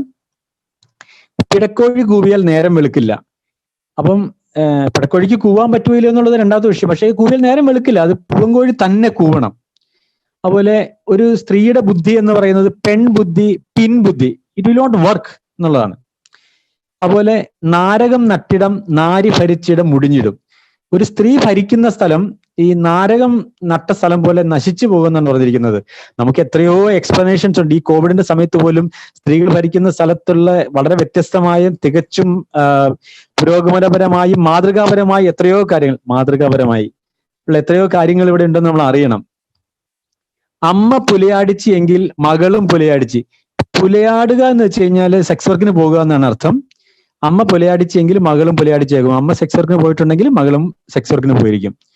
അമ്മയെ തച്ചാൽ അച്ഛൻ ചോദിക്കണം, പെങ്ങളെ തച്ചാൽ അളിയൻ ചോദിക്കണം. അവർക്ക് ചോദിക്കാനാവില്ല. അതുകൊണ്ടാണ് തങ്ങളെക്കുറിച്ച് മോശമായിട്ട് വീഡിയോ ഇട്ടുകൊണ്ടിരുന്ന ഒരു പുരുഷനെ പുരുഷന്മാരൊന്നും ചോദിക്കാതെ സ്ത്രീകൾ തന്നെ എന്ന് ചോദിച്ച സമയത്ത് കേരളത്തിന്റെ ആകാശം മൊത്തമായിട്ട് ഇടിഞ്ഞ് താഴെ വീണത് അതുകൊണ്ടാണല്ലോ. അരജനെ കൊതിച്ച് പുരുഷനെ വെടിഞ്ഞവൾക്ക് അരജനുമില്ല പുരുഷനുമില്ല. അത് മറ്റൊരു പുരുഷനെ ആഗ്രഹിച്ച് വിവാഹം കഴിച്ച പുരുഷനെ വെടിഞ്ഞവൾക്ക് അവർ രണ്ടുപേരും നഷ്ടപ്പെടുമെന്നുള്ളതാണ്. അതുകൊണ്ട് അടങ്ങി ഒതുങ്ങി വീട്ടിനുള്ളിൽ കഴിഞ്ഞോണം. അരിമണ്ണൊന്നും കൊറിക്കാനില്ല, എന്നാൽ തരിവളയിട്ട് കിലുക്കാൻ മോഹം. അത് വീട്ടിലെ അവസ്ഥയൊന്നും അറിയണമെന്ന് ഒരാഗ്രഹമില്ല. കഞ്ഞി വയ്ക്കാൻ ഒരു തരി അരിമണി പോലും ഇല്ല. പക്ഷേ തരിവള ഇട്ടിട്ട്, സ്വർണത്തിന്റെ വളയൊക്കെ ഇട്ടിട്ട് കിലുക്കാനാണ് മോഹം. അതായത് സ്ത്രീക്ക് യാതൊരു ബോധവും ഇല്ല, ഈ പുരുഷൻ കഷ്ടപ്പെട്ട് ഇതൊക്കെ ചെയ്തുകൊണ്ടിരിക്കുകയാണ് എന്നാണ് പറയാൻ ശ്രമിക്കുന്നത്. അല്ലലുള്ള പുലയിക്ക് ചുള്ളിയുള്ള കാടറിയാം. പുലയ എന്ന് പറയുന്നത് സമുദായമാണ്. അപ്പൊ അതിനകത്ത് പറയുന്നത് വെച്ചാല് അല്ലലുള്ള ബുദ്ധിമുട്ടുള്ള ഒരു പുലയ സ്ത്രീക്ക് ശരിക്കും ചുള്ളിയുള്ള എന്ന് വെച്ചാൽ പിന്നെ വിറക് ശേഖരിക്കാൻ പറ്റുന്ന കാടറിയാം എന്നുള്ളതാണ്. അതുകൊണ്ട് സ്ത്രീകളെ ശരിക്കും ബുദ്ധിമുട്ടിച്ചോളൂ, നന്നായിട്ട് ബുദ്ധിമുട്ടിക്കൂ, അവര് നന്നായിട്ട് പണിയെടുത്തോളൂ എന്നാണ് അർത്ഥം. ആണിനും തൂണിനും അടങ്ങാത്തവള്. എങ്ങനെയാണ് എങ്ങനെയൊക്കെയാണ് അടയാളപ്പെടുത്തുന്നത് നോക്കിയേ? ആണിനും തൂണിനും അടങ്ങാത്തവള്. അങ്ങനെയുള്ളവരൊക്കെ എങ്ങനെയാണ്? വളരെ മോശം. അടുത്തത്, ആണില്ലാത്തിടത്ത് ആവണക്ക് തൂണ്. ആവണക്ക് എന്ന് വെച്ചാൽ വളരെ പിന്നെ തീരെ സോളിഡ് ആയിട്ടുള്ള കട്ടിയില്ലാത്ത മരമാണ്. അപ്പം അതുകൊണ്ട് തൂണാവാം, തൂണ് ഉണ്ടാവുള്ളൂ എന്ന്. ആണില്ലാത്തിടത്ത് അങ്ങനെയാണെന്ന്. അതുപോലെ നമ്മൾ ഓരോന്നിനോടും എത്ര അകലം പാലിക്കണം എന്നുള്ളത്, സേഫ് ഡിസ്റ്റൻസ് എത്ര കീപ്പ് ചെയ്യണം എന്നുള്ളതാണ്. ആനയ്ക്ക് അരക്കോൽ, അരജനക്ക് മുക്കോൽ, അറിവില്ലാത്ത നാരിക്ക് 62 കോൽ. ആനയ്ക്ക് അരക്കോൽ, അരജനക്ക് മുക്കോൽ, അറിവില്ലാ നാരിക്ക് 62 കോൽ. ആർക്ക് ഈ സ്ത്രീക്ക് അറിവുണ്ടോന്ന് ആരെ തീരുമാനിക്കുന്നത്? അത് പുരുഷൻ. ഇനി ആളെ നോക്കി പെണ്ണും മരം നോക്കി കൊടിയും. അപ്പം ഇതൊക്കെ ഇങ്ങനെ ഓരോ രീതിയിലും ആ സ്ത്രീയുടെ ഉപയോഗം എന്ന് പറയുന്നതിനെ കുറിച്ച്, അവരെ കൊണ്ടുള്ള പ്രയോജനം നോക്കിയിട്ട് ഓരോ കാര്യങ്ങൾ പറഞ്ഞിങ്ങനെ അടയാളപ്പെടുത്തി വയ്ക്കുകയാണ്. അടുത്തത് ഒരു പക്ഷേ ഞാൻ അടുത്ത സെഷനിലേക്ക് വെക്കേണ്ടതാണ്, പക്ഷെ അത് പതഞ്ജലിന്റെ കൂടെ ഉള്ളതായിട്ട് പറയാണ്. തല നിറയെ എണ്ണയും പൂറ് നിറയെ കുണ്ണയും ഉണ്ടെങ്കിൽ പെണ്ണെങ്ങും പോവില്ല എന്നാണ് അവർ പറയാൻ ശ്രമിക്കുന്നത്. അപ്പം ഈ സ്ത്രീക്ക് വേറെ ഒന്നും നോക്കണ്ട, അവിടുത്തെ കാര്യങ്ങളൊന്നും അറിയേണ്ട കാര്യമില്ല. അവർക്ക് തലയിൽ എണ്ണ വെക്കാൻ, തലയിൽ എണ്ണ വെച്ച് കുളിക്കുക എന്ന് പറയുന്നത് ഒരുങ്ങുക എന്ന് പറയുന്നതിനെ കുറിച്ചാണ്. പിന്നെ ആവശ്യത്തിന് ലൈംഗിക സൗകര്യങ്ങൾ ഉണ്ടെങ്കിൽ പിന്നെ സ്ത്രീ എങ്ങോട്ടും പോവില്ല എന്നാണ് പറയുന്നത്. തലയും മുലയും വന്നാൽ ഉമ്മറപ്പടി കടക്കാൻ പാടില്ല. സ്ത്രീയെ സംബന്ധിച്ചിടത്തോളം വലിയ ബാരിയർ ആണ് അവർക്ക്. If they are growing and they are having breast, so they should not cross the door steps. ഇട്ടിയമ്മ ഏറെ മറിഞ്ഞാൽ കൊട്ടിയമ്പലത്തോളം. ഇട്ടിയമ്മ എന്ന് വെച്ചാൽ സ്ത്രീ എന്നാണ്, കൊട്ടിയമ്പലം എന്ന് വെച്ചാൽ വാതിൽപ്പടി എന്നാണ്. നമ്മുടെ വീടിന്റെ പിന്നെ മതിലിന്റെ പടിയില്ലേ, അവിടം വരെ. ഒരു സ്ത്രീ ആയിക്കഴിഞ്ഞാൽ പിന്നെ എത്ര അവർക്ക് തലകുത്തി പറഞ്ഞാലും ആ വീടിന്റെ മതിൽ വരെ അവർക്ക് പോകാൻ, അപ്പുറത്തേക്കില്ല. പിന്നെ ഇട്ട് നിരക്കുന്ന അച്ചിക്ക് നിരങ്ങി ഉണ്ടെന്ന നായര്. ഇത് സ്ത്രീകളെ അങ്ങനെ അപമാനിക്കുകയാണ്. അച്ചി എന്ന് വെച്ചാൽ ഭാര്യ എന്നുള്ളതാണ്, നായർ എന്ന് വെച്ചാൽ പുരുഷൻ. സ്ത്രീയുടെ ഭർത്താവിനെ നായർ എന്ന് പറയുന്നത്, നായർ സമൂഹത്തിൽപ്പെട്ട സ്ത്രീകളുടെ ഭർത്താവിനെ നായർ എന്ന് പറയുന്നത്. അപ്പം ആ മോശമായിട്ട് സ്ത്രീ എത്ര ഇതാക്കി പറയുന്നു, അങ്ങനെ ചെയ്തെടുക്കാണ്. അടുത്തത്, ഇഞ്ചത്തലയും ഈഴത്തലയും എത്ര ചതിക്കുന്നു അത്രയും നന്നത്. ഇഞ്ചത്തല എന്ന് വെച്ച് കഴിഞ്ഞാൽ സ്ത്രീകള് തലയിൽ തേക്കാൻ ഉപയോഗിക്കുന്ന ഒരു വസ്തുവാണ് ഇഞ്ച. ഇഞ്ച ചതച്ചാണ് നമ്മൾ ദേഹത്തൊക്കെ പിന്നെ ചെളി കഴുകാൻ വേണ്ടി ഉപയോഗിക്കുന്നത്. ഈഴത്തല എന്ന് വെച്ചാൽ സ്ത്രീകളുടെ തലയാണ്. അപ്പൊ ഇവരെ എത്ര ഉപദ്രവിക്കുന്നു, എത്ര ചതയ്ക്കുന്നു, എത്ര മർദ്ദിക്കുന്നു, അത്ര ഇവർ നന്നാകും. നന്നായിട്ട് അടിച്ചു വളർത്തി കഴിഞ്ഞാൽ നന്നാകും എന്നാണ് പറയുന്നത്. അടുത്തത്, ഇഷ്ടമില്ലാത്ത അച്ചി തൊട്ടതെല്ലാം കുറ്റം. എന്ന് വെച്ച് കഴിഞ്ഞാല് ഒരു സ്ത്രീയോടുള്ള സ്നേഹം ഉണ്ടെങ്കിൽ ആ സ്ത്രീ ചെയ്യുന്നതിനൊന്നും ഒരു കുഴപ്പമില്ല. അതല്ലാതെ സ്ത്രീ ചെയ്യുന്നത് നല്ലതായിട്ടല്ല, അവരോട് സ്നേഹം ഉണ്ടെങ്കിൽ കുഴപ്പമൊന്നുമില്ല, സ്നേഹമില്ലെങ്കിലാണ് കുറ്റം പറയുക. അപ്പൊ സ്നേഹമാണ് അവിടുത്തെ കാര്യം, അല്ലാതെ സ്ത്രീയുടെ കഴിവൊന്നും ഒരു വിഷയമേ അല്ല. ഒരു പുരുഷന്റെ ഇഷ്ടത്തിനെ അടിസ്ഥാനപ്പെടുത്തി ഇതെല്ലാം മാറും. പിന്നെ വാക്കാണ് 8ാമത്തെ പെണ്ണ് എത്തി നോക്കുന്നിടം മുടിയുമെന്ന് പറയുന്നത്. അതിന്റെ കറക്റ്റ് അത്രയെങ്കിൽ 8ാമത്തെ ജനിക്കുന്ന പെൺകുട്ടിയാണെങ്കിൽ അവര് എത്തി നോക്കുന്നിടം മുടിയുമെന്നാണ് അതിന്റെ അർത്ഥമായിട്ട് പറഞ്ഞിരിക്കുന്നത്. ഒരു വീട്ടിൽ 2 പെണ്ണും ഒരു കൂട്ടിൽ 2 നരിയും ഒരുപോലെ. ഈ നരികൾ തമ്മിൽ അടുപ്പിച്ച് ഇടാൻ പാടില്ലാത്തതാണ്, തമ്മിൽ ഭയങ്കര കടിയായിരിക്കും. അപ്പൊ അതുപോലെയാണ് ഒരു വീട്ടിൽ 2 പെണ്ണ് ഒരിക്കലും യോജിച്ച് നിൽക്കില്ല എന്ന് പറയുന്നത്. അതുപോലെ ഓമന പെണ്ണ് പണിക്ക് കൊള്ളില്ല. അതായത് നിങ്ങൾ കുഞ്ഞുങ്ങളെ വളർത്തുന്ന സമയത്ത് നന്നായിട്ട് തല്ലി പണിയെടുപ്പിച്ച് വളർത്തിയില്ലെങ്കിൽ അവർക്ക് ജീവിക്കാൻ പറ്റാത്ത സാഹചര്യമായപ്പോൾ അതുകൊണ്ട് ഓമനിക്കേണ്ട കാര്യമൊന്നുമില്ല. ഓമന പെണ്ണല്ല വേണ്ടിയത്, പണിയെടുക്കാൻ കൊള്ളുന്ന പെണ്ണാണ് വേണ്ടിയത്. അന്യന്റെ വീട്ടില് അന്യന്റെ അടുപ്പ് ഊതാൻ വിടുന്ന ആളാണല്ലോ. പിന്നെ കുനിയൻ മതിച്ചാല് അമ്മിക്കലോളം. കുനിയൻ എന്ന് വെച്ചാൽ ഒരു ഉറുമ്പാണ്. കുനിയൻ ഉറുമ്പ് എന്ന് പറയുന്ന ഒരു ഉറുമ്പാണ്. അത് വന്നു കഴിഞ്ഞാൽ പരമാവധി ഉണ്ടാവും. നമ്മള് അരകല്ലില് അരച്ചു കഴിഞ്ഞിട്ട് നമ്മൾ കൃത്യമായിട്ട് കഴുകിയില്ലെങ്കിൽ ആ കൂനനുറുമ്പ് എല്ലാം കൂടെ അവിടെ വന്ന് ചേരും. അത് ശരിക്കും സ്ത്രീ ഉദ്ദേശിച്ചാണ് പറയുന്നത്, അവരെവിടം വരെ പോകുന്നുള്ളതാണ്. 4ാം കാലിലെ പെണ്ണ് നാട് മുടിക്കും, 4ാം കാലിലെ ആണ് നാട് വാഴും. അതായത് 4 ആങ്ങളമാർക്ക് ശേഷം 4 ആൺകുട്ടികൾക്ക് ശേഷം ഒരു പെൺകുട്ടി ഉണ്ടായിക്കഴിഞ്ഞാൽ അവര് നാട് മുടിക്കും എന്നും, അതേസമയം 4 പെൺകുട്ടികൾക്ക് ശേഷം ഒരു ആൺകുട്ടിയാണെങ്കിൽ അത് നാട് വാഴുമെന്നുമാണ് പറയുന്നത്. അപ്പം ഇത് പിന്നെ രാവണന്റെ കേസില് രാവണൻ കുംഭകർണൻ വിഭീഷണൻ കഴിഞ്ഞിട്ട് 4ാമതുണ്ടായത് ശൂർപ്പണഖയാണേ. അതുപോലെ പെണ്ണ് പിറന്നാൽ പെരചിരിക്കും. എന്തിനാ പെരചിരിക്കുന്നത്? ഓ, എന്നെ നോക്കാൻ ആളായല്ലോ എന്ന്, എന്നെ അടിച്ചു വാരാനും കഴുകാനും ഒക്കെ നോക്കാൻ ആളായല്ലോ, അതുകൊണ്ട് പെരചിരിക്കും. സാധാരണഗതിയിൽ പണ്ടത്തെ കാലത്ത് കുഞ്ഞ് ജനിക്കുന്ന സമയത്ത് പെൺകുട്ടിയാണ് ജനിക്കുന്നതെങ്കിൽ ജനിച്ച് പെൺകുട്ടിയാണെന്ന് ബോധ്യപ്പെട്ട് കഴിഞ്ഞാല് കാർന്നോര് പുറത്തിറങ്ങി വെച്ച് വീടിന്റെ മുകളിൽ ഫ്രണ്ടിലുള്ള ഉത്തരത്തിന്റെ ഭാഗത്ത് എന്നിട്ട് 3 അടി അടിക്കും. അതിന്റെ അർത്ഥം ഇവിടെ പെൺകുട്ടി ജനിച്ചു എന്നുള്ളതാണ്. അതേസമയം ആൺകുട്ടിയാണ് ജനിക്കുന്നതെങ്കിൽ അവരവിടെ ജോലിക്കുള്ള ആൾക്കാരെ വിളിച്ചിട്ട് അവരോട് പറയും 3 കൂവാൻ പറയും, ഉറക്ക 3 കൂവും. അതായത് സമൂഹത്തിൽ കൂവി ആർക്കുന്ന സമൂഹത്തിലേക്ക് ഒരു പുരുഷനും കൂടി വന്നിരിക്കുന്നു എന്നാണ് എന്റെ അർത്ഥം. അതാണ് പെണ്ണ് പിറന്നാൽ പെരചിരിക്കുമെന്ന് പറയുന്നത്. അതുപോലെ വടക്കിനി പൊങ്ങിയാൽ ആ കുലം മുടിയും. വടക്കിനി എന്ന് വെച്ചാല് അടുക്കളയാണ്. ആ ഭാഗത്ത് പൊങ്ങിക്കഴിഞ്ഞാൽ അവിടെ സ്ത്രീകൾക്കാണ് പ്രാധാന്യം വന്നു കഴിഞ്ഞാൽ ആ കുലം മുടിയുമെന്നാണ്. നേരത്തെ പറഞ്ഞ പോലെ അടിച്ചു വളർത്തിയ പെണ്ണും തിളച്ചു വെന്ത കഞ്ഞിയും മാത്രമേ ഉപകരിക്കൂ. കൃത്യമായിട്ട് മനസ്സിലായില്ല നേരത്തെ പറഞ്ഞ പോലെ തന്നെ. അതുപോലെ മണ്ണും പെണ്ണും മർദ്ദിക്കും തോറും നന്നാവും. ഞാൻ നേരത്തെ പറഞ്ഞ അദ്ദേഹത്തിന്റെ വേറൊരു വേർഷനാണ്. മണ്ണും പെണ്ണും നിങ്ങൾ എത്ര കിളയ്ക്കുന്നോ, എത്ര നിങ്ങൾ അവിടെ പണിയെടുക്കുന്നോ അത്രയ്ക്കൊന്നും നന്നാകും. പെണ്ണ് വിവാദിച്ചാൽ 10 പുത്രന്മാരുണ്ടെങ്കിൽ ഉപേക്ഷിക്കണം. ഒരു സ്ത്രീ സ്ഥിരമായിട്ട് തർക്കിക്കുകയും വാദിക്കുകയും സംസാരിക്കുകയും ചെയ്യുന്നവളാണെങ്കിൽ 10 പുത്രന്മാരെ, സൽപുത്രന്മാരെ തന്നിട്ടുണ്ടെങ്കിൽ പോലും ആ പെണ്ണിനെ ഉപേക്ഷിച്ചു കളയണം എന്നുള്ളതാണ്. അതുപോലെ സ്ത്രീകൾ ഇവിടെ ഒരു വാക്കുകൂടിയാണ്, തർക്കം ജയിക്കുന്ന സ്ത്രീകൾ ഉണ്ടെങ്കിൽ ആ തറവാട് നശിക്കും എന്ന് പറയുന്നുണ്ട്. സ്ഥിരമായിട്ട് തർക്കം ഉണ്ടാക്കുന്ന സ്ത്രീകളാണ്. പുരുഷന്മാർ അങ്ങനെയൊന്നും ഉണ്ടാക്കൂല അത്രേ. അപ്പൊ അങ്ങനെ സ്ത്രീകൾ തർക്കിച്ച് ജയിച്ചോണ്ട് തറവാട് നശിച്ചു പോകും. അകായിലെ ഒച്ച ഉമ്മറത്ത് കേൾക്കരുത്. ആരാണ് അകായിലുള്ളത്? അകായിലുള്ളത് സ്ത്രീയാണ്. അപ്പൊ അവിടുത്തെ ശബ്ദം ഒരിക്കലും പുറത്തേക്ക് കേൾക്കുകയേ ചെയ്യാൻ പാടില്ല. അത് അവിടെ കുശുകുശുത്തോണം. താളി പിഴിയുന്നത് കണ്ടാൽ വേശിയെ തിരിച്ചറിയാം. ഈ താളി പിഴിയെന്ന് വെച്ചാൽ ഈ താളിമരത്തിന്റെ എടുത്തിട്ട് അത് ശരിക്കും വൃത്തിയാക്കി എടുക്കാൻ കുറച്ച് സ്കില്ല് വേണം, അതല്ലേ അത് പൊട്ടി പോകും. അപ്പം ഒരു പ്രോസ്റ്റിറ്റ്യൂട്ട് ആണെങ്കിൽ മാത്രമാണ് അത്രേ അത് നന്നായിട്ട് എടുക്കാൻ പറ്റുള്ളൂ. അപ്പൊ സ്ത്രീകൾ തന്നെ ഈ നന്നായിട്ട് ശ്രദ്ധിച്ച് ചെയ്യുന്ന ആൾക്കാരെ മോശക്കാരാക്കാൻ വേണ്ടി കൂടി ചെയ്താണെന്ന് പറയപ്പെടുന്നു ഇങ്ങനെ ഒരു പഴഞ്ചൊല്ല്. തട നിറച്ച് കണ്ണെഴുതിയാലേ മടി നിറച്ച് കുട്ടികൾ ഉണ്ടാവും. സ്ത്രീകൾക്കുള്ള ആകെ ഒരു പണി എന്താണ്? കുട്ടികൾ ഉണ്ടാക്കാന്ന് പറയുന്നത്. പ്രസവിക്കുന്ന യന്ത്രമായിട്ടാണ് സ്ത്രീകളെ പരിഗണിക്കുന്നത്. അപ്പം അത് ചെയ്യാനുള്ള ഓരോ മാർഗങ്ങളാണ്. അമ്മയല്ലേ ഇരിക്കണത്, അരക്കല്ലേ വേണ്ടൂ. നിങ്ങളുടെ വീട്ടിൽ അമ്മയോടെ ഇരിക്കണ്ട. അപ്പൊ നിങ്ങൾക്ക് എപ്പോഴെങ്കിലും അരയ്ക്കാൻ അമ്മയോട് പെർമിഷൻ ചോദിക്കണ്ടോ? അപ്പൊ നിങ്ങളുടെ വീട്ടിൽ സ്ത്രീ ഉണ്ടെങ്കിൽ സെക്സ് ചെയ്യാൻ പ്രത്യേകിച്ച് പെർമിഷൻ ഒന്നും ആവശ്യമില്ല. നിങ്ങൾ എപ്പോൾ മൂപ്പിച്ചുകൊണ്ട് ചെല്ലുന്നു അപ്പോൾ സ്ത്രീയെ സെക്സ് ചെയ്യാൻ അവൈലബിൾ ആയിരിക്കണം. അതാണ് സ്ത്രീയുടെ ഡ്യൂട്ടി. തലയും മുലയും വന്ന പെണ്ണ് ഉമ്മറപ്പടി താണ്ടരുത്. ഞാൻ നേരത്തെ പറഞ്ഞ രീതിയിൽ തന്നെ പ്രായം തികഞ്ഞ പെണ്ണെന്നുള്ള അർത്ഥത്തിൽ അവര് പുറത്തേക്ക് ഒരു കാരണവശാലും വരരുത് എന്നുള്ളതാണ്.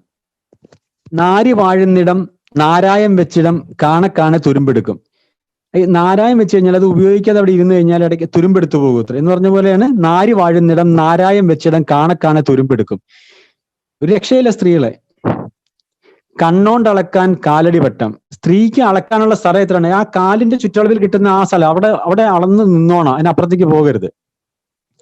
അടുത്തത് മലയരികെ മഴ മനയരികെ നുണ. അത് ഈ മലയിൽ ഇങ്ങനെ മഴ വന്നുകൊണ്ടിരിക്കുകയാണ്. ആ സമയത്ത് ഒത്തിരി സാധനങ്ങൾ ഉണക്കാനൊക്കെ ഇട്ടിട്ടുണ്ടാവും. പക്ഷെ ആ സമയത്ത് മനയുടെ അരിയിൽ എന്താ സംഭവിക്കുന്നത്? ആ പെൺകുട്ടികൾ അവിടെ ഇരുന്ന്, സ്ത്രീ അവിടെ ഇരുന്നിട്ട് ചുറ്റുമുള്ള ആൾക്കാരുടെ നുണയൊക്കെ പറഞ്ഞുകൊണ്ടിരിക്കുകയായിരിക്കും. അവര് സീരിയസ് ആയിട്ട് കാര്യങ്ങളൊന്നും ചെയ്യുന്നുണ്ടാവില്ല എന്നുള്ളതാണ്.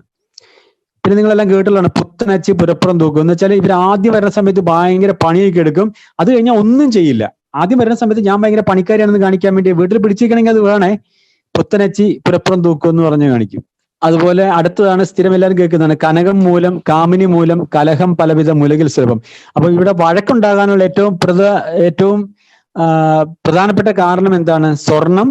അതുപോലെ തന്നെയാണ് സ്ത്രീ മൂലമാണ് പിന്നെ കലഹമുണ്ടാകുന്നത്. പിന്നെ ചേരയെ പെറ്റാൽ പെരുവഴി അടിക്കും. ഈ ചെറിയ കുഞ്ഞുങ്ങൾ ഇങ്ങനെ അവരിങ്ങനെ വെറുതെ ഇങ്ങനെ നടന്നുകൊണ്ടിരിക്കും. അപ്പം അവരെ കാലിൽ മുള്ള തട്ടാതിരിക്കാൻ വേണ്ടി അമ്മ എന്ത് ചെയ്യും? അതിന് മുന്നിൽ കൂടി നടന്ന് പോയിട്ട് അവിടെയൊക്കെ അടിച്ചു വാരി വൃത്തിയായിക്കൊണ്ടിരിക്കും. അപ്പൊ ഈ ചേരയെ പോലെ ഇങ്ങനെ കുട്ടികൾ ഇങ്ങനെ വെറുതെ അങ്ങോട്ടും ഇങ്ങനെ പോയിക്കൊണ്ടിരിക്കുകയാണെങ്കിൽ അവര് മുഴുവൻ തലവും അടിച്ചടിച്ച് വാരേണ്ടി തന്നെ വരും. എന്നാലേ അവർക്ക് നിൽക്കാൻ പറ്റുള്ളൂ. അപ്പൊ ചേരയെ പറ്റി കഴിഞ്ഞാൽ പെരുവഴി മുഴുവൻ അടിക്കേണ്ടി വരും എന്നാണ് പറയുന്നത്. എല്ലാം അമ്മയുടെ ഡ്യൂട്ടിയാണേ. അമ്മ വേലി ചാടിയാൽ മകള് മതില് ചാടും. ഒക്കെ അങ്ങനെ തന്നെയാണല്ലോ. പെണ്ണരശ് നാട്, നേരത്തെ പറഞ്ഞ സ്ത്രീ ഭരിക്കുന്ന നാടിനെ കുറിച്ചുള്ളതാണ് ഇതെല്ലാം. തലയിരിക്കുമ്പോൾ വാലാട്. തല എന്നതിനകത്തൊക്കെ ഉദ്ദേശിക്കുന്നത് പുരുഷനെ കുറിച്ചാണ്, അതായത് തലയെ കുറിച്ചല്ല. പുരുഷൻ ഇരിക്കുന്ന സമയത്ത് സ്ത്രീകൾ സംസാരിക്കരുത് എന്നുള്ളതാണ്. നേരത്തെ പറഞ്ഞ പിടക്കോഴി കൂവരുത്. പിന്നെ പെണ്ണ് ചിരിച്ചാൽ അട്ടം കേൾക്കരുത്. അതായത് പെണ്ണ് ചിരിച്ചു കഴിഞ്ഞാൽ അവളുടെ അവിടെ തന്നെ കേട്ടോണം, അപ്പുറത്തേക്ക് പോലും പോകരുത്. പെണ്ണിന്റെ തലയിലെഴുത്ത് പെരുവഴിയിലാണ്, എപ്പോ വേണേലും പുറത്തു പോകേണ്ട രീതിയിലാണ് പെണ്ണിന്റെ ജീവിതം. പെണ്ണൊരുമ്പെട്ടാൽ ബ്രഹ്മനും തടുക്കില്ല. അതായത് പുരുഷന്മാരെ പോലെയുള്ള കൃത്യമായിട്ട് ജോലിയൊക്കെ കൃത്യമായിട്ട് ചെയ്യുന്ന ആൾക്കാർക്ക് ഈ ഒരുമ്പിട്ട് ഇറങ്ങി കഴിഞ്ഞാൽ, ഒരുമ്പെട്ടോളാണ് അവൾ ഇറങ്ങി കഴിഞ്ഞാൽ പിന്നെ നമുക്കൊന്നും തടുക്കാനല്ല. പുരുഷന്മാരുടെ കുഴപ്പമൊന്നുമല്ല, ഒക്കെ സ്ത്രീകളുടെ കുഴപ്പമാണ്. പിന്നെ വളരെ ഫേമസ് ആണ് 4 തല ചേരും 4 മുല ചേരില്ല. 4 തല എന്ന് പറയുമ്പോഴത്തേക്ക് 4 പുരുഷന്മാർ 4 പേര് ചേരും കുഴപ്പമില്ല. പക്ഷെ 4 മുല വരണമെങ്കിൽ 2 സ്ത്രീ മതി. ആ 2 സ്ത്രീകൾ പോലും ചേരില്ല എന്ന് പറയുന്നതാണ്. ഇങ്ങനെ അങ്ങോട്ട് താഴത്തേക്ക് പോയിക്കൊണ്ടിരിക്കുകയാണെങ്കിൽ ഇഷ്ടം പോലെയുണ്ട് പിന്നെ പഴഞ്ചൊല്ലുകൾക്കകത്ത് സ്ത്രീവിരുദ്ധത നിറഞ്ഞ് പൂത്തുലഞ്ഞു നിൽക്കുന്നത്. അപ്പം ഞാനൊരു എക്സാമ്പിൾ പോലെ ഒരു 50 എണ്ണം എടുത്ത് ഇവിടെ ഇട്ടെന്നേ ഉള്ളൂ. അതിന്റെ കളക്ഷൻ ഞാൻ ഉണ്ടാക്കി വെച്ചിട്ടുണ്ട് ധാരാളമായിട്ട്. ഞാൻ എൻ്റെ 3ാമത്തെ സെഗ്മെന്റിലേക്ക് കിടക്കുകയാണ്. ഈ തെറികൾ എന്ന് പറയുന്നത്. അപ്പൊ ബാഡ് വേർഡ്സ്, നമ്മൾ മറ്റൊരാളെ കേൾക്കുന്നയാൾക്ക് മോശം വരുന്ന ഒരു കാര്യമാണ് തെറികൾ. തെറികളുടെ പ്രത്യേകതയാണ് പറയുന്നയാൾക്കല്ല അതിന്റെ അപമാനം, അത് കേൾക്കുന്നയാൾക്കാണ്. കേൾക്കുന്നയാൾക്കാണ് അർഹതപ്പെട്ടൊരു കാര്യമാണ് ഈ തെറികൾ. അത് മലയാള ഭാഷയിലുള്ള തെറികളുടെ പ്രത്യേകത എന്ന് വെച്ചാൽ ഒരു 3 സെഗ്മെന്റ് ആയിട്ട് പറയാം. ഒന്ന്, സ്ത്രീകളെ മോശക്കാരാക്കുന്ന വാക്കുകൾ. 2, സ്ത്രീകളുടെ ലൈംഗിക അവയവങ്ങളും അതുമായിട്ട് ബന്ധപ്പെട്ട ലൈംഗിക ആക്ടിവിറ്റികളെ കുറിച്ചുള്ള വാക്കുകൾ. 3, ദളിത് സ്വത്വം, അതായത് പാവപ്പെട്ട മനുഷ്യരുടെ കാര്യങ്ങളെ പറയുന്ന കാര്യങ്ങൾ. അപ്പൊ ഇതിനകത്ത് ഞാൻ ആദ്യത്തെ 2 എണ്ണമാണ് ഇവിടെ മെൻഷൻ ചെയ്യാൻ വിചാരിക്കുന്നത്. ഒരു സ്ത്രീ പ്രസവിച്ചില്ലെങ്കിൽ അവരെ മച്ചി എന്നാണ് വിളിക്കുന്നത്.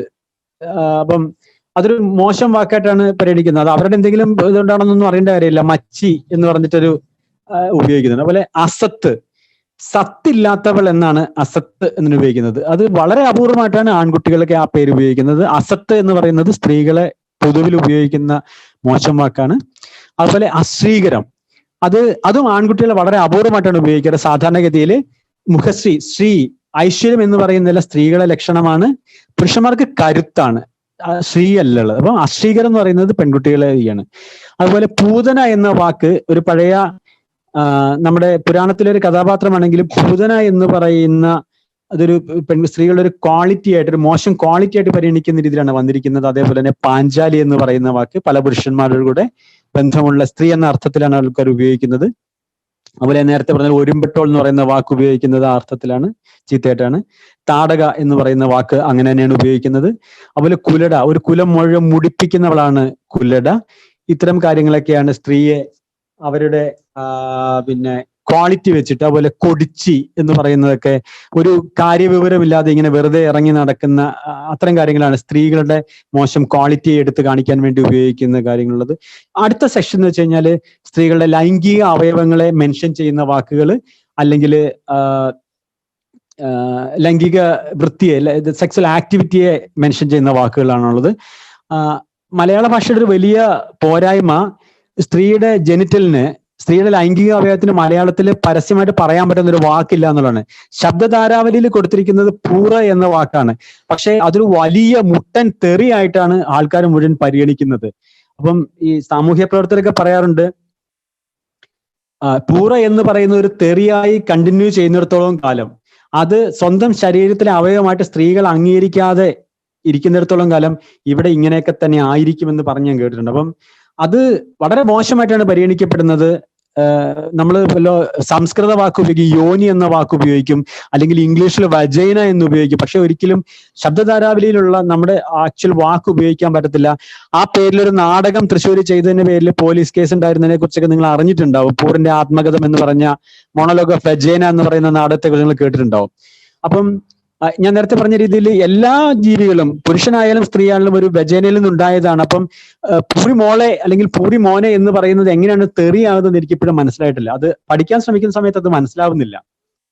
പക്ഷെ അത് വലിയ തെറിയാണ് സ്ത്രീയുടെ ലൈംഗിക അവയവത്തെ കുറിച്ച് പറയുന്നത്. അതുപോലെ പൊലയാടി മോൾ, പൊലയാടി മോൻ, ഞാൻ നേരത്തെ പറഞ്ഞല്ലോ, പൊലയാടുക എന്ന് വെച്ച് കഴിഞ്ഞാൽ സെക്സ് വർക്കിന് പോകുന്നയാളുടെ കുറിച്ചാണ് പൊലയാടി എന്ന് പറയുന്നത് ഉപയോഗിക്കുന്നത്. പിന്നെ ഇങ്ങനെ അത് കൂട്ടിക്കൂട്ടി കുറവുണ്ട്. അഞ്ചവരാതി, പട്ടിപ്പുരുമോളെ എന്നൊക്കെ പറഞ്ഞിട്ട് അങ്ങനെ കുറെ വാക്കുകൾ കൂട്ടിച്ചേർത്ത് കുറെ തെറികൾ ഉണ്ടാക്കിയിട്ടുണ്ട്. അതുപോലെ നായിന്റെ മോളെ, അത് പ്രത്യേകിച്ച് ഒരു വ്യവസ്ഥയൊന്നുമില്ലാതെ ലൈംഗിക ബന്ധത്തിൽ ഏർപ്പെടുന്ന സ്ത്രീകളെ, അവരുടെ ഉണ്ടാകുന്ന കുഞ്ഞുങ്ങളെയൊക്കെ മെൻഷൻ ചെയ്യാൻ വേണ്ടിയാണ് ഈ നായിന്റെ മോളെ എന്നുള്ള കാര്യങ്ങളൊക്കെ ഉപയോഗിച്ചിരുന്നത്. അപ്പോൾ ഇങ്ങനെയൊക്കെ ആണെങ്കിലും ഈ 98 കുടുംബശ്രീ വലിയൊരു ശ്രമം നടത്തിയിരുന്നു. ഈ പഴഞ്ചൊല്ലുകൾ മുഴുവൻ അവർ കുറെ പഴഞ്ചൊല്ലുകൾ എടുത്ത്, സ്ത്രീവിരുദ്ധ പഴഞ്ചൊല്ലുകൾ എടുത്ത് അവരൊരു 50ഓളം പഴഞ്ചൊല്ലുകൾ എടുത്തിട്ട് അതിന്റെ കറക്റ്റ് ആയിട്ടുള്ള വേർഷൻ ഉണ്ടാക്കുകയും അവരുടെ ബാനറുകളിലെല്ലാം അത് എഴുതി തുടങ്ങുകയും ചെയ്തു. എനിക്കത് ഞാൻ അതും കൂടി ജസ്റ്റ് ഒന്ന് വളരെ പെട്ടെന്നൊന്ന് വായിച്ചേക്കാം, ഞാൻ നിങ്ങൾക്ക് മനസ്സിലാക്കാൻ വേണ്ടിയിട്ടാണ്.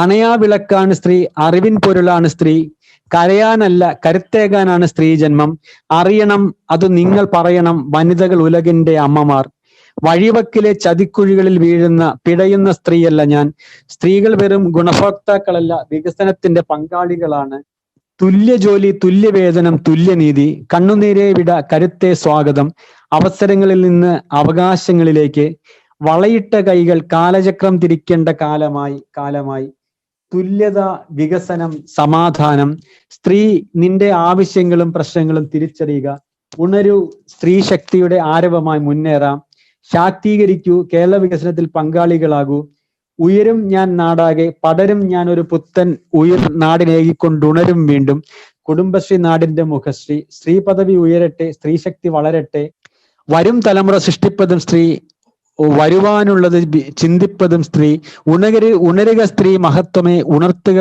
ലോക നന്മകളെ, മാറ്റത്തിന്റെ കാഹളമോതി പുത്തൻ ചരിത്രം രചിക്കാനായി അണിയായി വരൂ, നിഴലായി മാറല്ലേ സ്ത്രീ ജന്മം, മാതൃവാക്ക് ലോക നന്മയ്ക്ക്, കരഞ്ഞു വീർത്ത കണ്ടടം തുടച്ചു നീർത്തെണീക്കുവാൻ നേരമായി, സമൂഹ വിവേചനങ്ങൾ കാതങ്ങൾക്കപ്പുറത്തേക്ക്, സ്ത്രീ സുരക്ഷ രാജ്യരക്ഷ, അങ്ങനെ 50ഓളം സാധനങ്ങൾ. പെൺചൊല്ല് കേൾക്കാത്തവൻ പിന്നെ പെരുവഴി, പെണ്ണ് കിളച്ചാൽ പൊന്നു വിളയും, പെൺമനസ്സ് പൊന്മനസ്സ്, ബാല്യ രക്ഷതു മാതാപിത സ്വയം രക്ഷത് യൗവനെ, പിന്നെ പെണ്ണിനെയും മണ്ണിനെയും സ്നേഹിക്കും തോറും ഗുണമേറും, പെൺവാക്ക് പൊൻവാക്ക്, അങ്ങനെ 50ഓളം കാര്യങ്ങൾ. സ്ത്രീ അബലയെന്ന് ഭീരുവേ ചൊല്ലു, നാട്ടാർ എന്തു ചൊല്ലും നന്ദി നിന്നാൽ നീട്ടിത്തരുവരും വേണ്ടതൊന്നും, പാരു ഭരിക്കും സ്ത്രീകൾക്ക് ഏതു തൊഴിലാണ് അന്യം, സ്ത്രീയുടെ നിലയിൽ നിന്ന് നാടിന്റെ നിലവാരം അറിയാം. ഇങ്ങനെ അവർ കുറെ കാര്യങ്ങൾ ചെയ്തിരുന്നു. അപ്പൊ ഇങ്ങനെ ഇത്രയും കാര്യങ്ങളാണ് എനിക്ക് സ്ത്രീവിരുദ്ധതയെ കുറിച്ച് പറയാനുള്ളത്. ഞാനപ്പോ അവസാനിപ്പിക്കാൻ ശ്രമിച്ചത് പ്രതീക്ഷയുടെ ഒത്തിരി പൊൻകിരണങ്ങൾ മലയാള ഭാഷത്തിന് ഉണ്ടായി വരുന്നുണ്ട്. മലയാളത്തിൽ ഏകദേശം 22ഓളം എംഫിൽ പ്രൊജക്ട്സും ഡോക്ടറേറ്റിന്റെ തീസിസും ഈ വിഷയത്തെ കുറിച്ച് നടന്നിട്ടുണ്ട്. പി ഗീതയെ പോലെയുള്ളവര് ഇതിനകത്തെ കുറിച്ചും, പോലുള്ളവരും സാറാ ജോസഫിനെ പോലുള്ളവരും ജയദേവിയെ പോലുള്ളവര് ഈ വിഷയത്തിൽ കുറച്ച് പഠിച്ചിട്ടുള്ള ആൾക്കാരാണ്. ഇതിനകത്ത് ന്യായമായ പണികളൊക്കെ നടക്കുന്നുണ്ട്. ഇത്രയും കാര്യങ്ങളാണ് എനിക്ക് നിങ്ങളുടെ മുന്നിൽ അവതരിപ്പിക്കാനുള്ളത്. Thank you. Thank you Anil, വളരെ ഇൻഫോർമേറ്റീവ് ആയിരുന്നു. Thank you Anil. നമ്മുടെ അടുത്ത സ്പീക്കർ ഡോക്ടർ ആശ ജോസഫ് ആണ്. Dr. Asha Joseph is an academic and a filmmaker, and she is the Dean of Academics at the SIT School of Communication, Sacred Heart College, Kochi. Dr. Asha has conceptualized and produced Agathalam, a major program on women's empowerment. She has been a researcher at various national institutions, including the UGC, and has written various articles, scripts, translations, subtitles for films, and made fiction and non-fictional film and TV content. She's also worked as a festival director and has been part of national and international jury for film festivals. In 2019, she co-founded Community Cinema Collective, which trains women and transgenders in cinema, providing them support and scholarships. Let's go on to Dr. Asha Joseph and listen to her insights on how sexism exists in mainstream media. Asha, you can tell me when to put on your slides. I have them ready here. Yeah. Namaskaram. I hope all of you can hear me. Thank you so much for making me part of this whole discussion. It is a very, very relevant and important discussion at this moment. ഞാനും മലയാളത്തിലേക്ക് shift ചെയ്യാണ്. കാരണം കുറെ കാര്യങ്ങൾ മലയാളത്തിലാണ് നമ്മളിപ്പോ അന്യൻ പറഞ്ഞുകൊണ്ടിരുന്നത്. Thank you Gaurav for that very inspiring presentation. അതിൽ നിന്ന് ഇപ്പൊ നമ്മൾ രണ്ടു കൂട്ടരും പറഞ്ഞത് കേട്ട് കഴിഞ്ഞു. അപ്പോ അതിൽ നിന്ന് നമുക്ക് എടുക്കാനുള്ളതൊക്കെ എടുത്തുകൊണ്ട് അടുത്ത ഒരു പ്രസന്റേഷനിലേക്ക് പോകാം. ഞാൻ എന്റെ വീഡിയോ ഒന്ന് മ്യൂട്ട് ചെയ്തിട്ട് ഷെയർ സ്ക്രീൻ ചെയ്യാൻ ഉദ്ദേശിക്കുകയാണ്. Do you want the video or the PowerPoint presentation? The PowerPoint presentation. Yeah, sure. Yeah. So നമ്മളിപ്പോ സംസാരിച്ചുകൊണ്ടിരുന്നത് സംസാരിച്ചുകൊണ്ടിരുന്നതിന്റെ കണ്ടിന്യൂവേഷൻ ആയിട്ട് പറയാണ്. അപ്പോ ഞാൻ കൂടുതൽ ദീർഘിപ്പിക്കുന്നില്ല. എല്ലാവർക്കും ഓൾറെഡി കുറെ കാര്യങ്ങൾ അറിയാവുന്നതുകൊണ്ട് ഞാൻ ഒരു പ്രത്യേക കാര്യം മാത്രം പറയുകയാണ്. ഓഡിയോ വിഷ്വൽ ലാംഗ്വേജ് എന്ന് പറഞ്ഞു കഴിഞ്ഞാല് നമ്മളിപ്പോ നേരത്തെ സംസാരിച്ച പോലെ മലയാളവും ഇംഗ്ലീഷും ഒക്കെ പോലെ ഒരു ലാംഗ്വേജ് ആയിട്ടാണ് എല്ലാവരും കരുതുന്നത്. പക്ഷെ അതിന്റെ ഏറ്റവും പ്രധാനപ്പെട്ട പ്രത്യേകത എന്ന് പറഞ്ഞു കഴിഞ്ഞാൽ അത് ഒരു സാർവലൗകികമായ ഭാഷയാണ്. It is A universal language. ഇപ്പൊ യൂണിവേഴ്സൽ ലാംഗ്വേജ് ആവുമ്പോഴത്തേനും എല്ലാ കൾച്ചേഴ്സിൽ നിന്നുള്ള ആൾക്കാര് ഒരുമിച്ചാണ് അതിലേക്ക് ആ ലാംഗ്വേജിനെ കുറിച്ച് സംസാരിക്കുന്നതും ഇടപെടുന്നതും അല്ലെങ്കിൽ മനസ്സിലാക്കുന്നതും. അപ്പൊ നമ്മൾ സാധാരണ സിനിമയെ കുറിച്ച് പറയാറുള്ളത് സിനിമ ഏറ്റവും എളുപ്പമാണ് കാണാനും മനസ്സിലാക്കാനും. പക്ഷെ അത് പ്രൊഡ്യൂസ് ചെയ്യാൻ വലിയ ബുദ്ധിമുട്ടാണ്. കാരണം അതിൽ വളരെയധികം ലെവൽസിലുള്ള അർത്ഥങ്ങൾ മുന്നേക്ക് വെക്കേണ്ടി വരുന്നു. അപ്പൊ അതുകൊണ്ട് തന്നെ സിനിമ ഉണ്ടാക്കൽ എന്ന് പറയുമ്പോൾ സിനിമ കാണൽ പോലെ അത്രയും എളുപ്പമല്ല എന്ന് പൊതുവെ പറയാറുണ്ട്. അപ്പൊ ഞാനിവിടെ സിനിമ പഠിപ്പിക്കുന്ന സമയത്ത് നമ്മൾ എപ്പോഴും പറയുന്ന ഒരു കാര്യം, ഒരു കമ്മ്യൂണിക്കേഷൻ ആൻഡ് ആർട്ട് രണ്ടും ഒരുമിച്ച് കലരുന്ന ഒരു ഏറ്റവും പ്രധാനപ്പെട്ട ഒരു ആർട്ട് ഫോം എന്നുള്ള രീതിയിൽ അതിനെ നമ്മൾ എങ്ങനെയാണ് കാണുന്നത് എന്നുള്ളത് വളരെ ഇമ്പോർട്ടന്റ് ആണ് എന്ന് പറയാറുണ്ട്, പ്രത്യേകിച്ചും ഒരു യൂണിവേഴ്സൽ ലാംഗ്വേജ് എന്നുള്ള രീതി. നെക്സ്റ്റ്.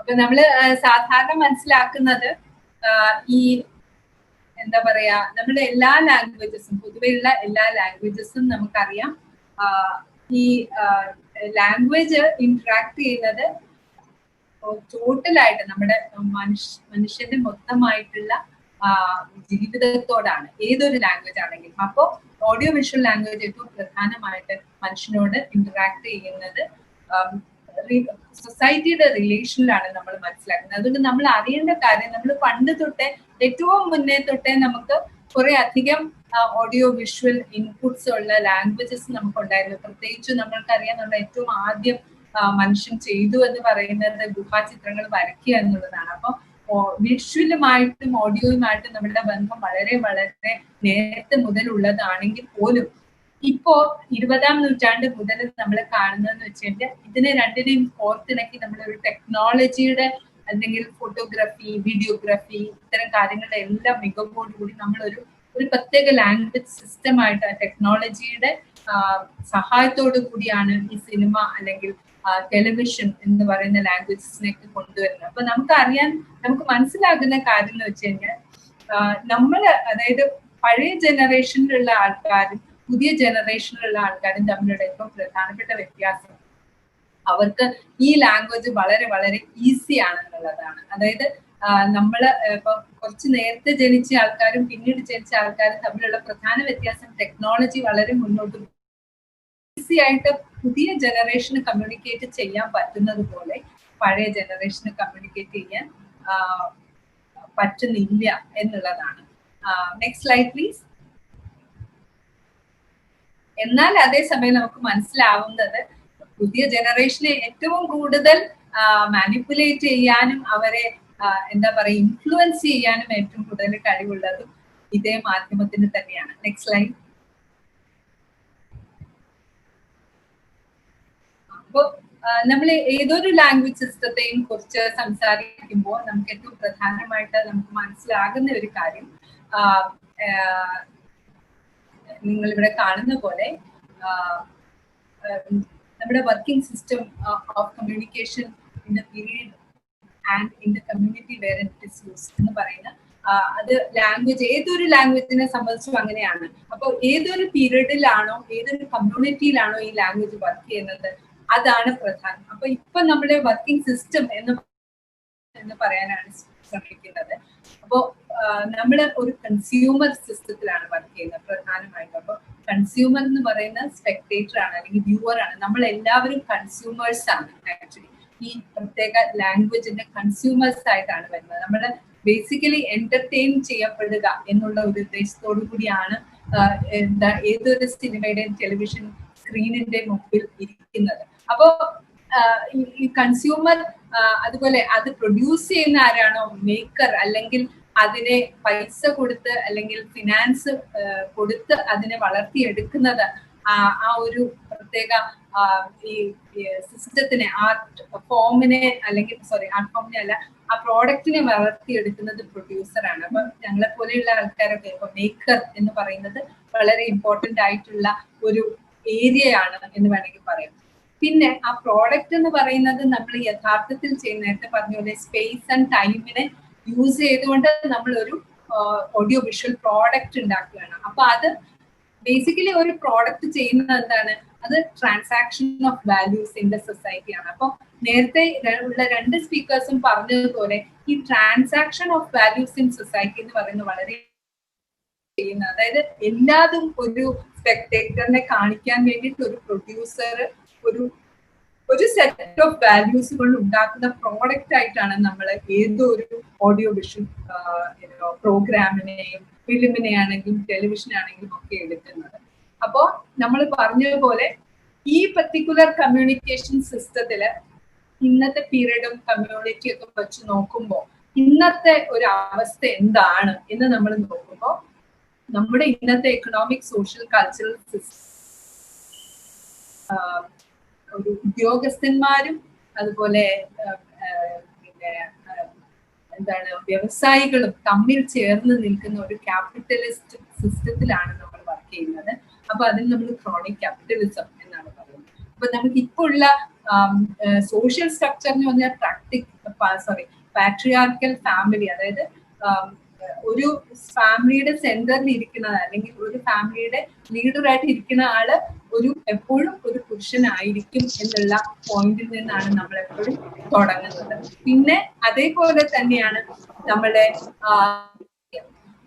നമ്മൾ പറഞ്ഞുകൊണ്ട് വന്നത് എക്കണോമിക് സോഷ്യൽ കൾച്ചറൽ സിസ്റ്റം. നമ്മളിപ്പോ വർക്ക് ചെയ്യുന്ന ഈ പറയുന്ന പ്രോഡക്റ്റ് എങ്ങനെയാണ് ഈ കൺസ്യൂമറിന്റെ അടുത്തേക്ക് ചെല്ലുന്നത്. അപ്പോ നമ്മൾ എല്ലാത്തിനെയും പ്രോഡക്റ്റ് ആയിട്ട് കാണുന്ന ഒരു കൺസ്യൂമർ ബേസ്ഡ് ആയിട്ടുള്ള ഒരു സിസ്റ്റത്തിൽ നിൽക്കുമ്പോൾ economic social cultural systems chronic capitalism, patriarchal family, monopolistic religious caste ഐഡന്റിറ്റീസിലുള്ള കൾച്ചറൽ സിസ്റ്റത്തിലാണ് നമ്മൾ വർക്ക് ചെയ്യുന്നത്. എന്ന് പറഞ്ഞു കഴിഞ്ഞാൽ നമ്മൾ ഏറ്റവും സെൻട്രൽ കാണുന്നത്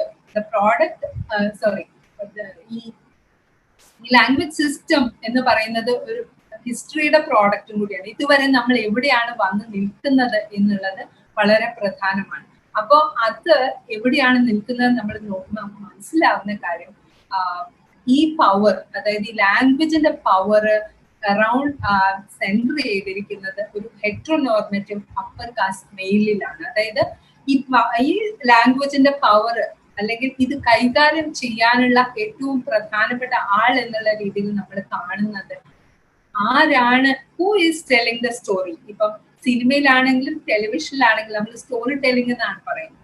അപ്പൊ ഈ സ്റ്റോറി ടെല്ലിംഗ് ആരാണ് നടത്തുന്നത് എന്നുള്ളതാണ് ഏറ്റവും പ്രധാനപ്പെട്ട കാര്യം. അപ്പോ അത് ആര് ചെയ്താലും അത് ഒരു അപ്പർ കാസ്റ്റ് മെയിൽ ഹെറ്ററോനോർമേറ്റീവ് ആയിട്ടുള്ള ഒരാൾ ചെയ്യുന്നത്. അതായത് ഹെറ്ററോനോർമേറ്റീവ് എന്ന് പറഞ്ഞാൽ എല്ലാവർക്കും അറിയാവുന്ന ഒരു വാക്കാണെന്ന് കരുതുന്നു, അല്ലെങ്കിൽ സംശയമുണ്ടെങ്കിൽ ബേസിക്കലി അതായത് ഈ LGBTQIA+ എന്ന് പറയുന്ന ഏരിയയിലുള്ള ആൾക്കാരെ മുഴുവൻ ഒഴിവാക്കിക്കൊണ്ട്, അതായത് രണ്ട് ലിംഗത്തിൽ നിന്നുള്ള ആൾക്കാര്, സ്ത്രീയും പുരുഷനും ചേർന്നാൽ മാത്രമേ ഒരു യൂണിയൻ ആവുള്ളൂ എന്ന് വിശ്വസിക്കുന്ന തരം ആൾക്കാരെയാണ് നമ്മൾ സാധാരണ ഹെറ്ററോനോർമേറ്റീവ് എന്ന് പറയുന്നത്. അപ്പോ അങ്ങനെയുള്ള അപ്പർ കാസ്റ്റ് ആണ് നല്ലത്. നേരത്തെ ഇദ്ദേഹം പറഞ്ഞ മാതിരി അതാണ് നല്ലത്, അതാണ് വേണ്ടത് എന്ന് വിചാരിക്കുന്ന ആൾക്കാർ, ഇങ്ങനെയുള്ള ഒരു ആൾക്കാരുടെ അല്ലെങ്കിൽ അങ്ങനെയുള്ള അപ്പോ ഇപ്പൊ കാണുന്ന ടെലിവിഷൻ, ഇപ്പൊ കാണുന്ന സിനിമ, ഇതെല്ലാതും നമ്മൾ അങ്ങനത്തെ ഒരു അവസ്ഥയിൽ നിന്നുകൊണ്ടാണ് കാണേണ്ടത് എന്നാണ് മനസ്സിലാവുന്നത്. Next slide please. അപ്പോൾ നമ്മൾ നേരത്തെ നമ്മൾ പറഞ്ഞ പോലെ ഈ നമ്മള് ഈ പറയുന്ന ഓഡിയോ വിഷ്വൽ പ്രോഡക്റ്റ് ഒരു കൺസ്യൂമർ അല്ലെങ്കിൽ സ്പെക്ടേറ്റർ എന്ന് പറയുന്ന ആളിന് കൊടുക്കുമ്പോൾ അതേത് പവർ സെന്ററിൽ നിന്നാണ് കൊടുക്കുന്നത്? നമ്മളിപ്പോ ആര് ചെയ്താലും, ഒരു സ്ത്രീ ചെയ്താലും വേറെ ഏതെങ്കിലും ഒരാൾ ചെയ്താലും, മെയിൽ അല്ലാത്ത ഒരാൾ ചെയ്താൽ പോലും എപ്പോഴും നമ്മൾ ഒരു മെയിലിന്റെ പറയുന്നത് എന്നത് മാതിരിയാണ് നമ്മളുടെ എല്ലാ സ്റ്റോറീസും, എല്ലാ ഓഡിയോ വിഷ്വൽ സ്റ്റോറീസും ആ ലാംഗ്വേജിൽ നമ്മൾ കൊടുക്കുന്നത്. അപ്പൊ അതിന് കാരണം ബേസിക്കലി ഇന്നത്തെ ഈ പർട്ടിക്കുലർ നമ്മളുടെ അവസ്ഥയിൽ നമ്മള് ഈ പറയുന്ന ഫാമിലി, പേട്രിയാർക്കൽ ഫാമിലിയുടെ അല്ലെങ്കിൽ ക്യാപിറ്റലിസ്റ്റ് ആയിട്ടുള്ള സിസ്റ്റത്തിന്റെ പ്രോഡക്റ്റ് എന്നുള്ള രീതിയിലാണ് ഈ പർട്ടിക്കുലർ ലാംഗ്വേജിന്റെ ഒരു ഈ ലാംഗ്വേജിന്റെ യൂസേജിനെയും കാണുന്നത്. അപ്പൊ നമ്മൾ കാണുന്ന എല്ലാ കാര്യങ്ങളെയും ഒരു മെയിൽ ഗേസിൽ നിന്നാണ് കാണുന്നത് എന്നാണ് ഉണ്ടായിട്ടുണ്ട്. അതായത് പല കാര്യങ്ങളിലും ഈ മെയിൽ ഗേസ് തിയറി അപ്ലൈ ചെയ്തതിന് ശേഷം അതിൽ ചില തിരുത്തലുകൾ ഉണ്ടെന്ന് പോലും ആൾക്കാർ മനസ്സിലാക്കിയിട്ടുണ്ട്. ലോറ മൾവി എന്ന് പറയുന്ന സ്ത്രീയാണ് ഈ തിയറി 1975 ഉണ്ടാക്കുന്നത്. പക്ഷെ അതിനുശേഷം ഇത്രയും വർഷങ്ങൾ കഴിഞ്ഞിട്ട് പോലും നമ്മൾ മനസ്സിലാക്കുന്ന ഒരു കാര്യം എന്ന് വെച്ച് കഴിഞ്ഞാൽ ഈ പറയുന്ന തിയറിയിലെ ഏറ്റവും ബേസ് ആയിട്ടുള്ള കാര്യം അതുപോലെ തന്നെ നിലനിൽക്കുന്നു എന്നുള്ളതാണ്. ഇതില് 3 തരം കാര്യങ്ങളാണ് പറയുന്നത്. മാൻ ബിഹൈൻഡ് ദ ക്യാമറ, അതായത് ഇതിന് ക്യാമറ ആരുടെ കണ്ണിലൂടെ നോക്കുന്നു, ആര് കഥ പറയുന്നു എന്നുള്ളത്. പിന്നെ അവിടുത്തെ മെയിൽ ക്യാരക്ടേഴ്സ്, എന്താ പറയാ, ഏതൊക്കെ തരം ക്യാരക്ടറിന്റെ കണ്ണിൽ കൂടി നമ്മൾ ഈ കഥയെ നോക്കുന്നു. പിന്നെ അതുപോലെ ഏത് സ്പെക്ടേറ്റർ ആണ് ഈ ഇമേജിനെ കാണുന്നത്. ഇങ്ങനെ 3 രീതിയിലാണ് നമ്മൾ ഇതിനെ തരംതിരിക്കുന്നത്. അപ്പൊ ഈ 3 രീതികളിലും ഈ കഥ ചെന്ന് നിൽക്കുന്ന ഒരു പെർസ്പെക്റ്റീവ് അല്ലെങ്കിൽ ഒരു പോയിന്റ് ഓഫ് വ്യൂ, മെയിലാണ് ഈ കഥയുടെ ഉപജ്ഞാതാവ് അല്ലെങ്കിൽ ഈ കഥ പറയുന്ന ആൾ എന്നുള്ള രീതിയിലാണ് നമ്മൾ ഈ കഥയെ എപ്പോഴും ഏതൊരു കഥ പറഞ്ഞാലും ഇങ്ങനത്തെ രീതിയിലാണ് ഈ കഥയെ നമ്മൾ കാണാൻ ശ്രമിക്കുന്നത് എന്നുള്ളതാണ് ഏറ്റവും വലിയൊരു പ്രശ്നമായിട്ട് നമുക്ക് ഈ ഇന്നത്തെ കാലഘട്ടം വരെ എത്തി നിൽക്കുമ്പോൾ നമുക്ക് മനസ്സിലാവുന്നത്. ആ വീഡിയോ ഒന്ന് പ്ലേ ചെയ്യാമോ? Can we play the video? Yeah, sure. ഇപ്പൊ നമ്മൾ കാണാൻ പോകുന്ന വീഡിയോ നമുക്ക് എല്ലാവർക്കും അറിവുള്ള ഒരു വീഡിയോ ആണ്. കാരണം എന്താന്ന് വെച്ചാൽ ഇത് കഴിഞ്ഞ ഒരു 2 വർഷമായിട്ട് ഈ വീഡിയോയും ഇതേപോലെയുള്ള പല വീഡിയോസിനെ സംബന്ധിച്ചിട്ടുള്ള ഒരു സംഭാഷണം നമ്മൾ നടത്തിക്കൊണ്ടിരിക്കുന്നുണ്ട്.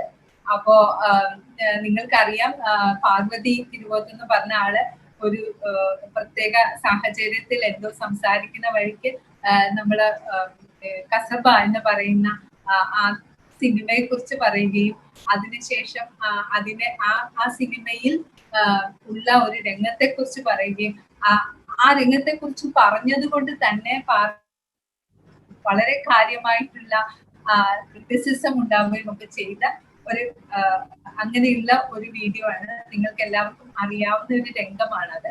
അപ്പോ ഈ രംഗത്ത് നമ്മള് ഇതിനെ പൊതുവായിട്ട് നമ്മൾ നോക്കുമ്പം എന്തൊക്കെയാണ് എന്നുള്ളത് നമുക്ക് ഒന്നുകൂടി അത് കണ്ടു നോക്കാം.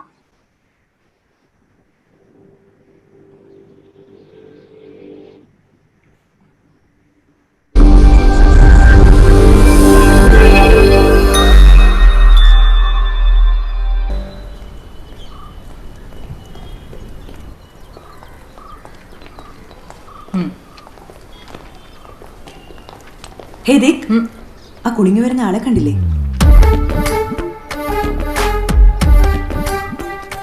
He's Rajan Zacharia, circle inspector. Oh,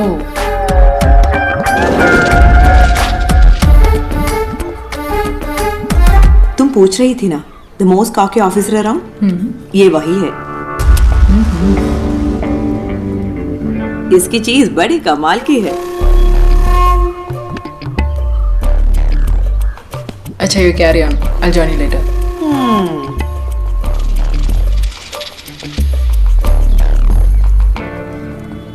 Hi, Hi. Poonam Pathak, Maharashtra. Rajan Sakriya. I know. Ouch. Yeah? Well, I just came to tell you that you're not supposed to smoke around here. And how dare you forget to salute a senior ranking officer? Oh. Sir IG Chandrasekhar sir ക്യാബിനിൽ wait ചെയ്യുന്നുണ്ട്. പോകും. Sir ഇത് എവിടെയെങ്കിലും കൂടെ കള. Fuck you. നോക്കാം. What?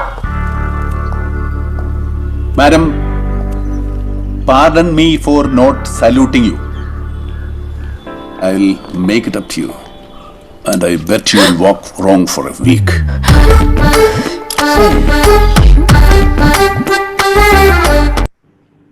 Thank you. നിങ്ങൾ എല്ലാവരും കണ്ടിട്ടുണ്ടാവില്ല, എനിക്കറിയില്ല. പക്ഷെ എന്തായാലും ഈ പർട്ടിക്കുലർ സീനിനെ സംബന്ധിച്ചിട്ടുള്ള ഒരു എന്താ പറയാ, നമ്മള് അത് കാണുന്ന സമയത്ത് നമ്മൾ ശ്രദ്ധിക്കേണ്ട 1-2 കാര്യങ്ങൾ ഇതിനകത്തുള്ളത്. ഒന്ന്, ഇതിപ്പോ ഒരു സ്ത്രീയോട് ഒരു പുരുഷൻ എങ്ങനെ പെരുമാറി എന്നുള്ള രീതിയിൽ ആണോ അല്ലയോ എന്നുള്ളതല്ല.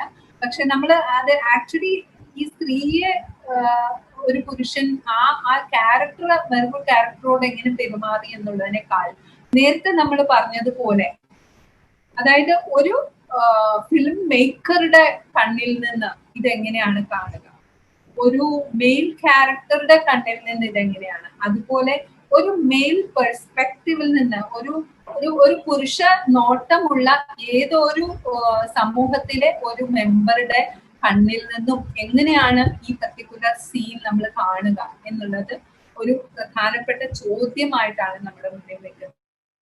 കാര്യം നേരത്തെ ഇതിനുണ്ടായിട്ടുള്ള കുറെ അധികം വിമർശനങ്ങളുണ്ട്. അതായത് ഇതിൽ അഭിനയിച്ച പ്രധാനപ്പെട്ട നടൻ മമ്മൂട്ടി ആണോ ഇതില് ഒരു പ്രശ്നം ഉണ്ടാകും, അങ്ങനെയാണോ, അതോ ആ ഒരു പർട്ടിക്കുലർ ക്യാരക്ടറിന് എഴുതിയ ആളാണോ പ്രശ്നം, അതോ അത് ഫിലിം ചെയ്ത ആളാണോ പ്രശ്നം, അതോ അതിനെക്കുറിച്ച് സംസാരിക്കുന്ന ആളാണോ പ്രശ്നം. അപ്പൊ നമ്മൾ ടോട്ടലി നോക്കുമ്പോൾ ഇതൊരു പെർസ്പെക്റ്റീവ് ആണ്, ഇതൊരു അപ്രോച്ച് ആണ്. അപ്പോ നമ്മൾ ഇതിൽ പങ്കെടുക്കുന്ന എല്ലാവരും, ഞാനും നിങ്ങളും, നമ്മൾ പറയാൻ ശ്രമിക്കുന്നത് ഈ പർട്ടിക്കുലർ മീനിങ് മേക്കിംഗ്, ഈ ലാംഗ്വേജിനെ ഉണ്ടാക്കുന്നതിൽ ഉൾപ്പെട്ടിട്ടുള്ള എല്ലാവരും ഈ ഒരു കാര്യത്തിൽ, നമ്മൾ പറയുന്ന കാര്യത്തിന്റെ ഭാഗമാണ്.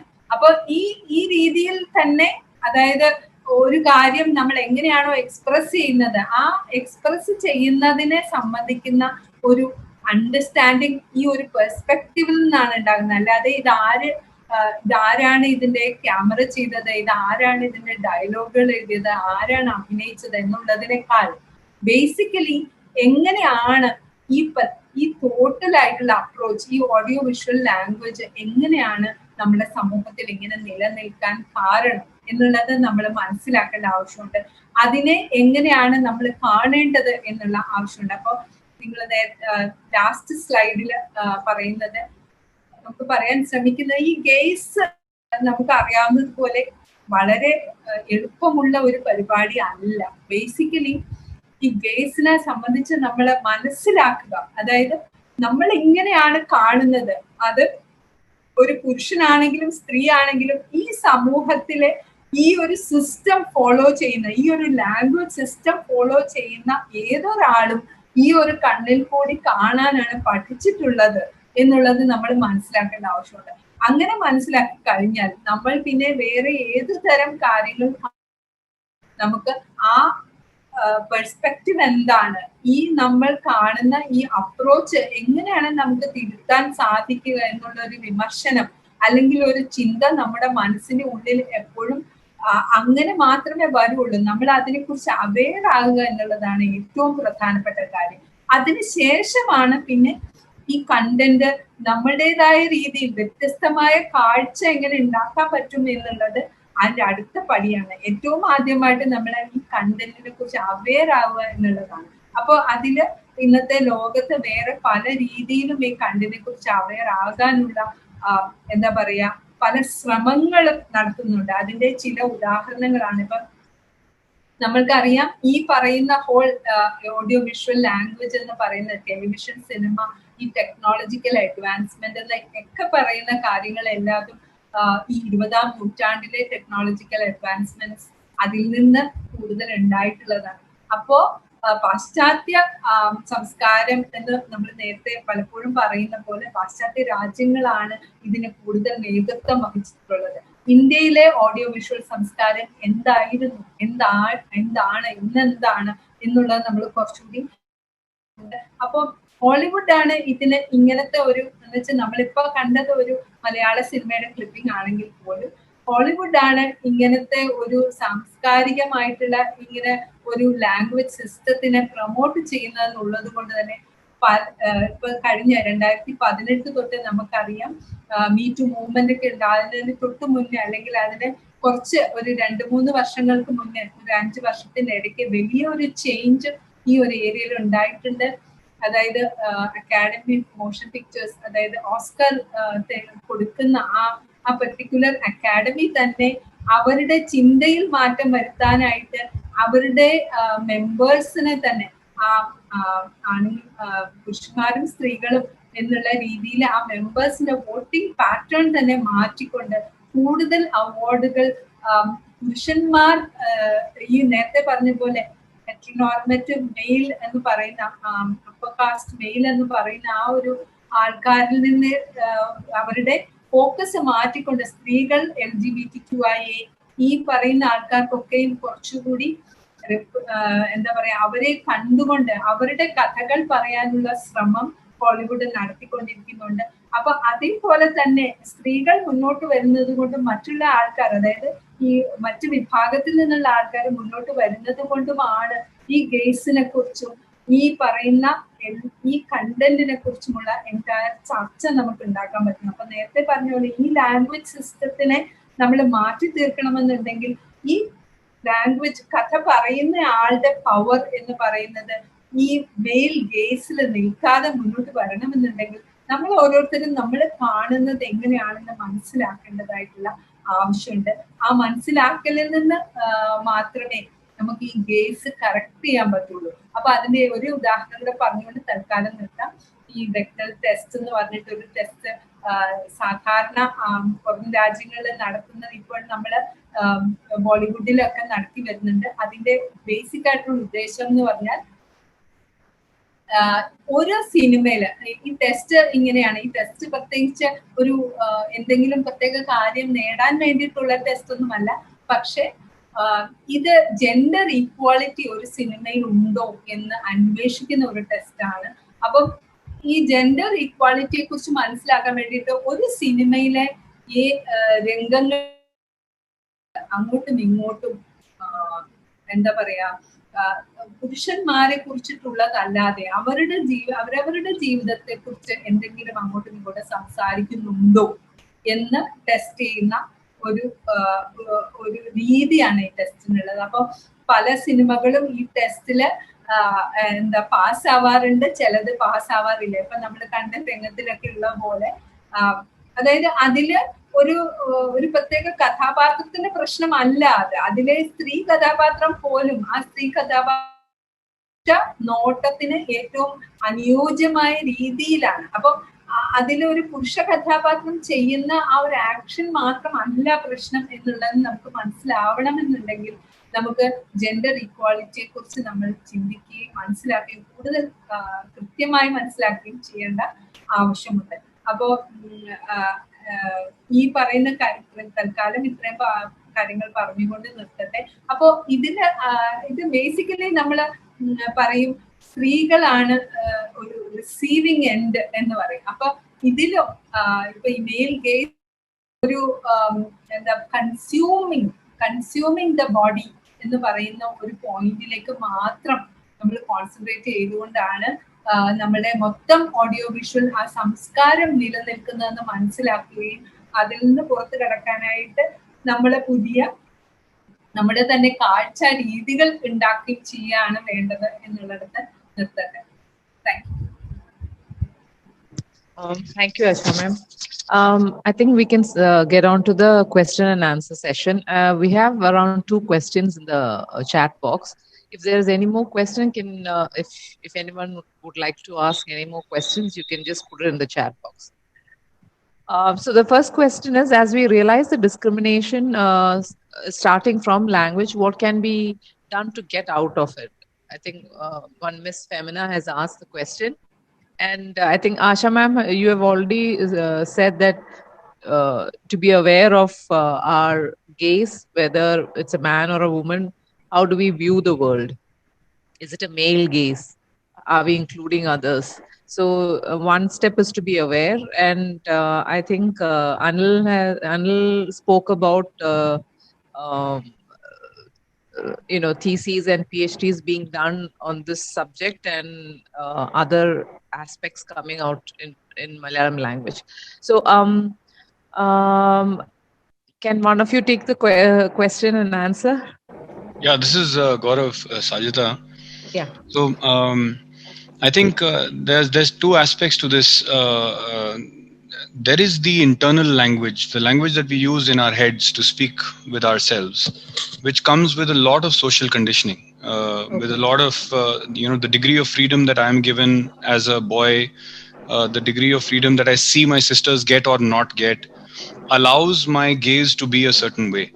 So I feel that I would fully agree with what Asha and what Anil also said, that it's I would just add this dimension to it, that how I speak to myself on the inside is very closely correlated to how my gaze then kind of ends up shaping up. So just being aware of both these aspects, that how am I listening to the person? Is my listening already tainted by by a sexist remark? For example, this woman is looking really hot, or whatever it is. It's the first point where I know that my gaze is now going to turn a certain way, right? And the awareness of that in combination with the gaze would be a good place to start. The second thing would be the subtlety. See, these are all very gross elements, and the English language is a very gross language. Our languages native to India are more subtle. Many times they will have hidden sexism that may not be very apparent, but it'll take you a little time to unravel.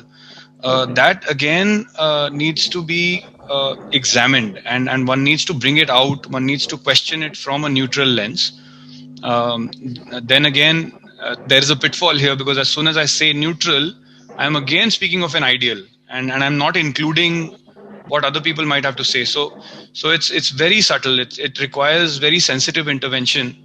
And one thing for sure is to have multiple points of view to shape that expectation of what we want to create. Sociology, anthropology, history, architecture, language needs to work together to be able to create that future that we really want, which empowers everybody regardless of gender, and starts looking at roles in society and responsibilities in society versus what's the body type that's trying to fulfill that. Okay. So like you said, it starts with awareness. So I think, Gaurav, don't go, because there's a question for you. Does language in some way act as a barrier in taking gendered social roles into account while trying to develop any intervention? Yeah, I actually answered Sanket privately that really depends on the intervention. For example, a lot of you would be aware of this campaign called Beti Bachao, Beti Padhao. Now, many times campaigns themselves are run from the male lens. Like, they are not sensitive to the female gender. They're not sensitive to the feminine, and they're very top down. In the sense, I find this campaign very insensitive. Beti Bachao Beti is not a resource. Like, it's not an object that needs to be protected like a bag of rice. But the languaging, though it might be language that way so as to make it very easily understandable by people, but it's already loaded. It's already biased. So that really depends on what is the intervention, number one, and I would invite Sanket to share what he's doing. He's doing something very interesting. I asked him what was the intervention, and it was very interesting what he was doing as an intervention. and why he was asking what he was asking. So that will put things into perspective as to would it be biased by language or not? Because I think his project is gender agnostic. It fulfills a functional purpose in society and can go either way if his project succeeds. Okay. Hi Gaurav, am I audible? Yeah, Sanket. Yes, sir. Yes, sir. Yeah. Thank you for answering that question. What I'm doing as part of my PhD is I'm trying to figure out how to generate design interventions for small farmers, especially in the domain of farm implements. And what has happened over the years is as more and more male farmers tend to leave the rural areas for occupations in the cities, agriculture in India is becoming more feminized. But what we see is there's this lack of tools developed for which are gender friendly. And I think language also plays some part or some role here, because whenever we use the word, let's say farmer, all of us just picture a male farmer in our head. And I think the way most occupations are named tend to exclude other genders. And that leads to most of the interventions being designed by and for men. And that was like my perspective on this. So, okay, excellent. Thanks point. for answering. Yeah. Thank you, Sanket, for putting up that question. I'll go to the next question. Asha ma'am, I think you can answer this. Can the domineering male gaze of cinema be overcome simply by having more women behind the camera? It's from Adira. Thank you. Am I audible?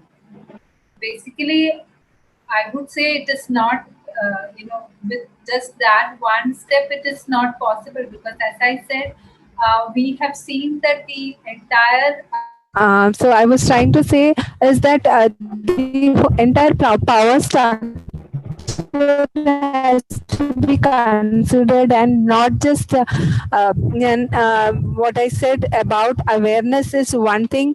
The second thing is we have to find stories from other segments, like every time when we make a story, for example in commercial film industry, mostly we see that it is very rare that women's or any other section stories are told.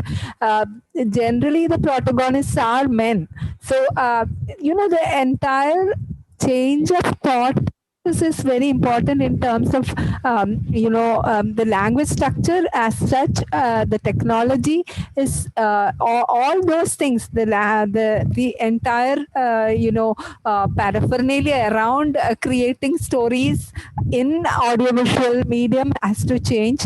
What I'm saying is it is not possible within maybe even this our lifetime, but then we can start thinking about it, and thinking is what makes the difference. So I think it is very important to start thinking and understanding where do we come from in terms of understanding stories told by women, understanding stories about other than male perspectives.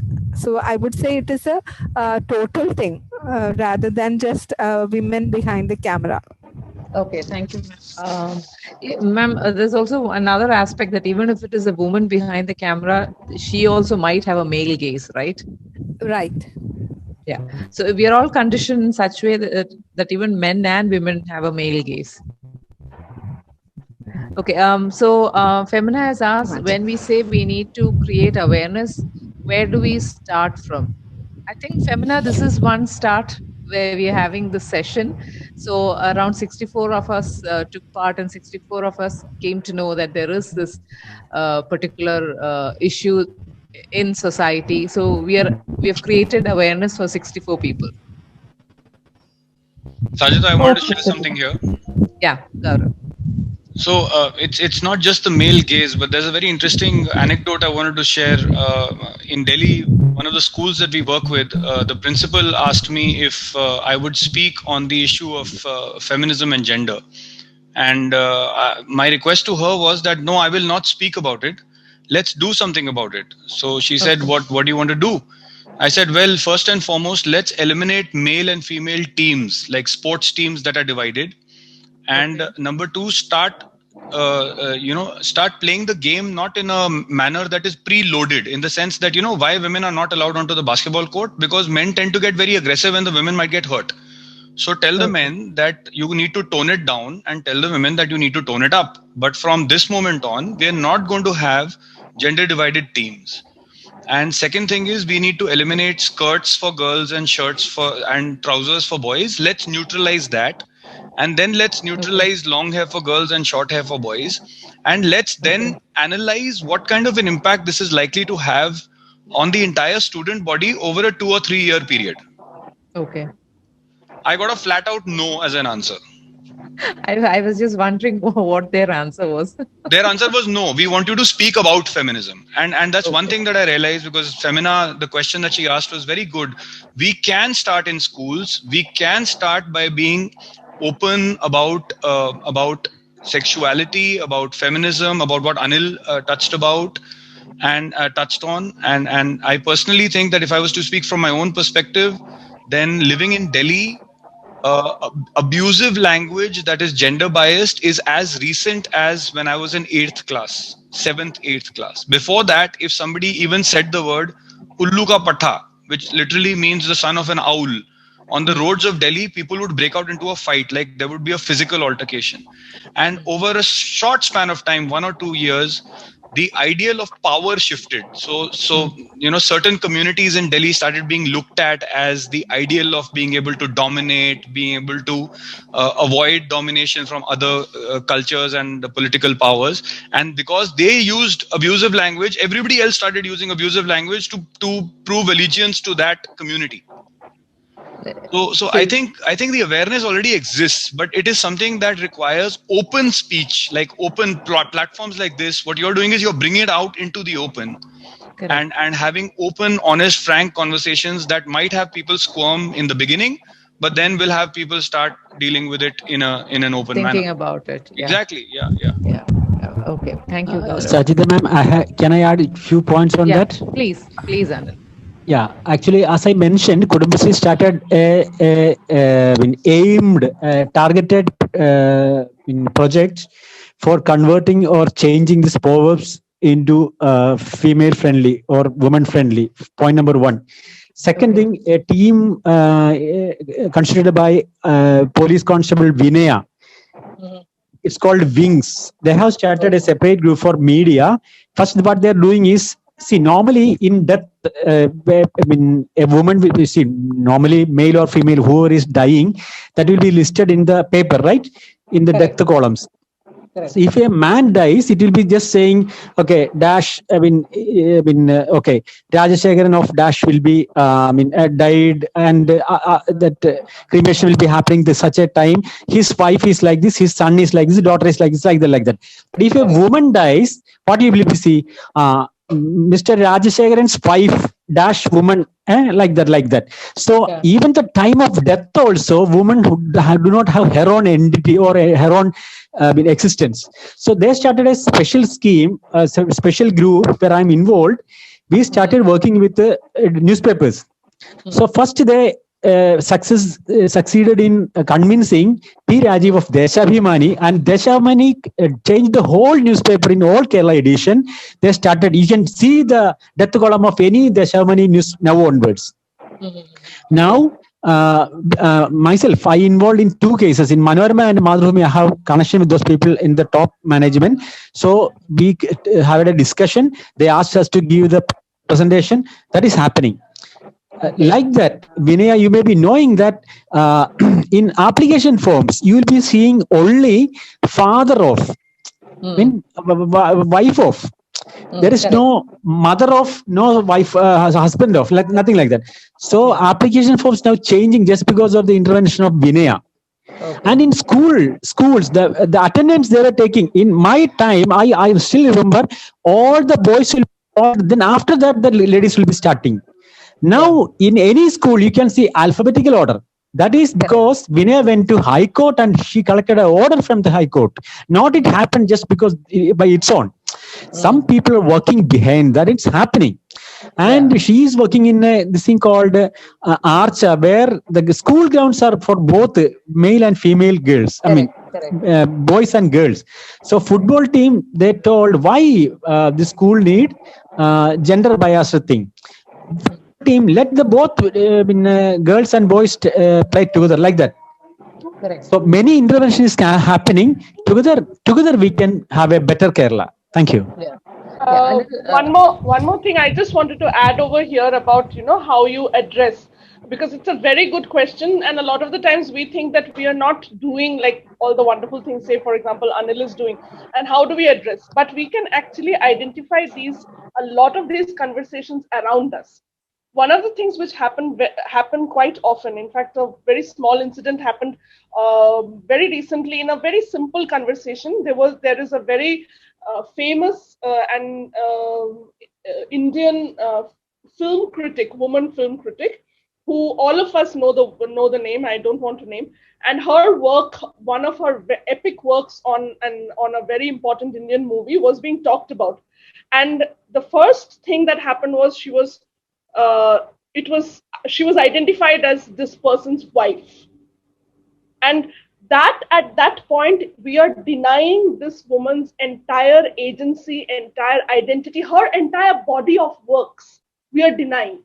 And this problem that we don't recognize women's work, women's achievements, is a huge problem in our society. So we can actually start identifying and start calling them out, start identifying and start pinning them, saying that no, this woman, her identity is herself. It is not who she is married to or who she is daughter of. Another point I wanted to make, Anil, was in the media. I've seen in a couple of newspapers when there's a photograph, and if there is a lady in the photograph, her name will come last. Usually the names are from left to right, but if there's a lady on the left-hand side, her name will be mentioned last. So I've noticed it in Manorama, and I've noticed it in a couple of newspapers. Only if the article is about the lady, only then will she be named first. I think Mrs. Srinivas wanted to make a point. Mrs. Srinivas, did you want to make a point? Yeah, thank you, Sajida. This was to do with what Gaurav had just observed about swear words in Delhi, and with reference to Anil Joseph's submission, and also the brief clip that Asha showed on Mammootty's film. The expression that we often use, "fuck you," a lot of our children use it, and for a lot of our children and for a lot of people around us, it seems to be a very empowering word, "fuck you," with little realizing that there's so much misogynistic power behind that expression, Even when that lady police officer in Kasaba says "fuck you," and Mammootty makes that reference, yeah, sure, So both men and women, and particularly the young amongst us, the young children that we're raising, our own children uses these expressions, "fuck you," and they use it now unconsciously.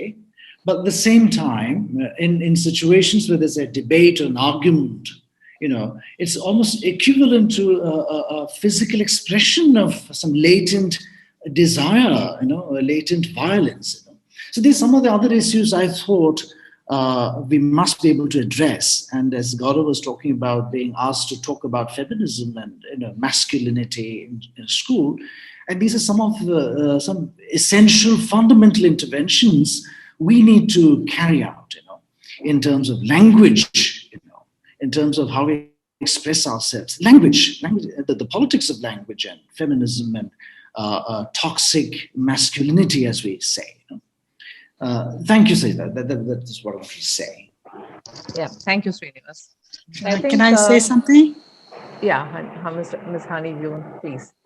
Yeah, because awareness should start from where was our question, right? And I was happy Sajida said that the 64 of us are are aware. But I would say, let's start from home. Okay, yes. The words that we use. Correct. The other day we're when I was talking to my son. He was at home and he was saying, Amma, you know, he was going on saying something. So I said, don't be sissy like a girl. See, my son didn't like it at all. You know, Amma, you're ruining a girl and you're ruining a boy. You know, he's telling me. He's telling me. So see, such words. Sissy means girl. Okay. And then, you know, when my daughter, she goes on, saying something, Amma, see, it's like this, it's like this. So then I tell her, Mole, be strong like a boy, be strong like a man. You know, so she asked me, what do you mean? What do you mean? So we should start from home itself. Exactly. Yeah, we should start from home so that our children also learns it up. Like, you know, the phrases and the proverbs that that person was saying in Malayalam, when we used to ask our mother, Amma, why is it like this? So she used to plainly tell us, it's fully rubbish, children. It's because earlier people, they wanted words to rhyme and say things. And they used to have a competition, you know. So for that case, they say all these things. It's not because it was true for the women or true for the men. Okay, so don't believe it. And she used to just put it straight to us, saying that, you know, you are human beings and the words that we use should be better. And that doesn't relate to us. Okay, so it's just words which rhymes. You know, rhymes are mean. And of course, it was often like that. Also, for certain words that was being said, like a widow for a lady when her husband has died, and widower. Yeah, there is a word, vibharian. In Malayalam, there is a word for men, vibharian. Okay, so it's not that there's nothing exists. There are, but we should know to stop at it. That's it. Thank you. Thank you, Honey, ma'am. I think we'll wrap it up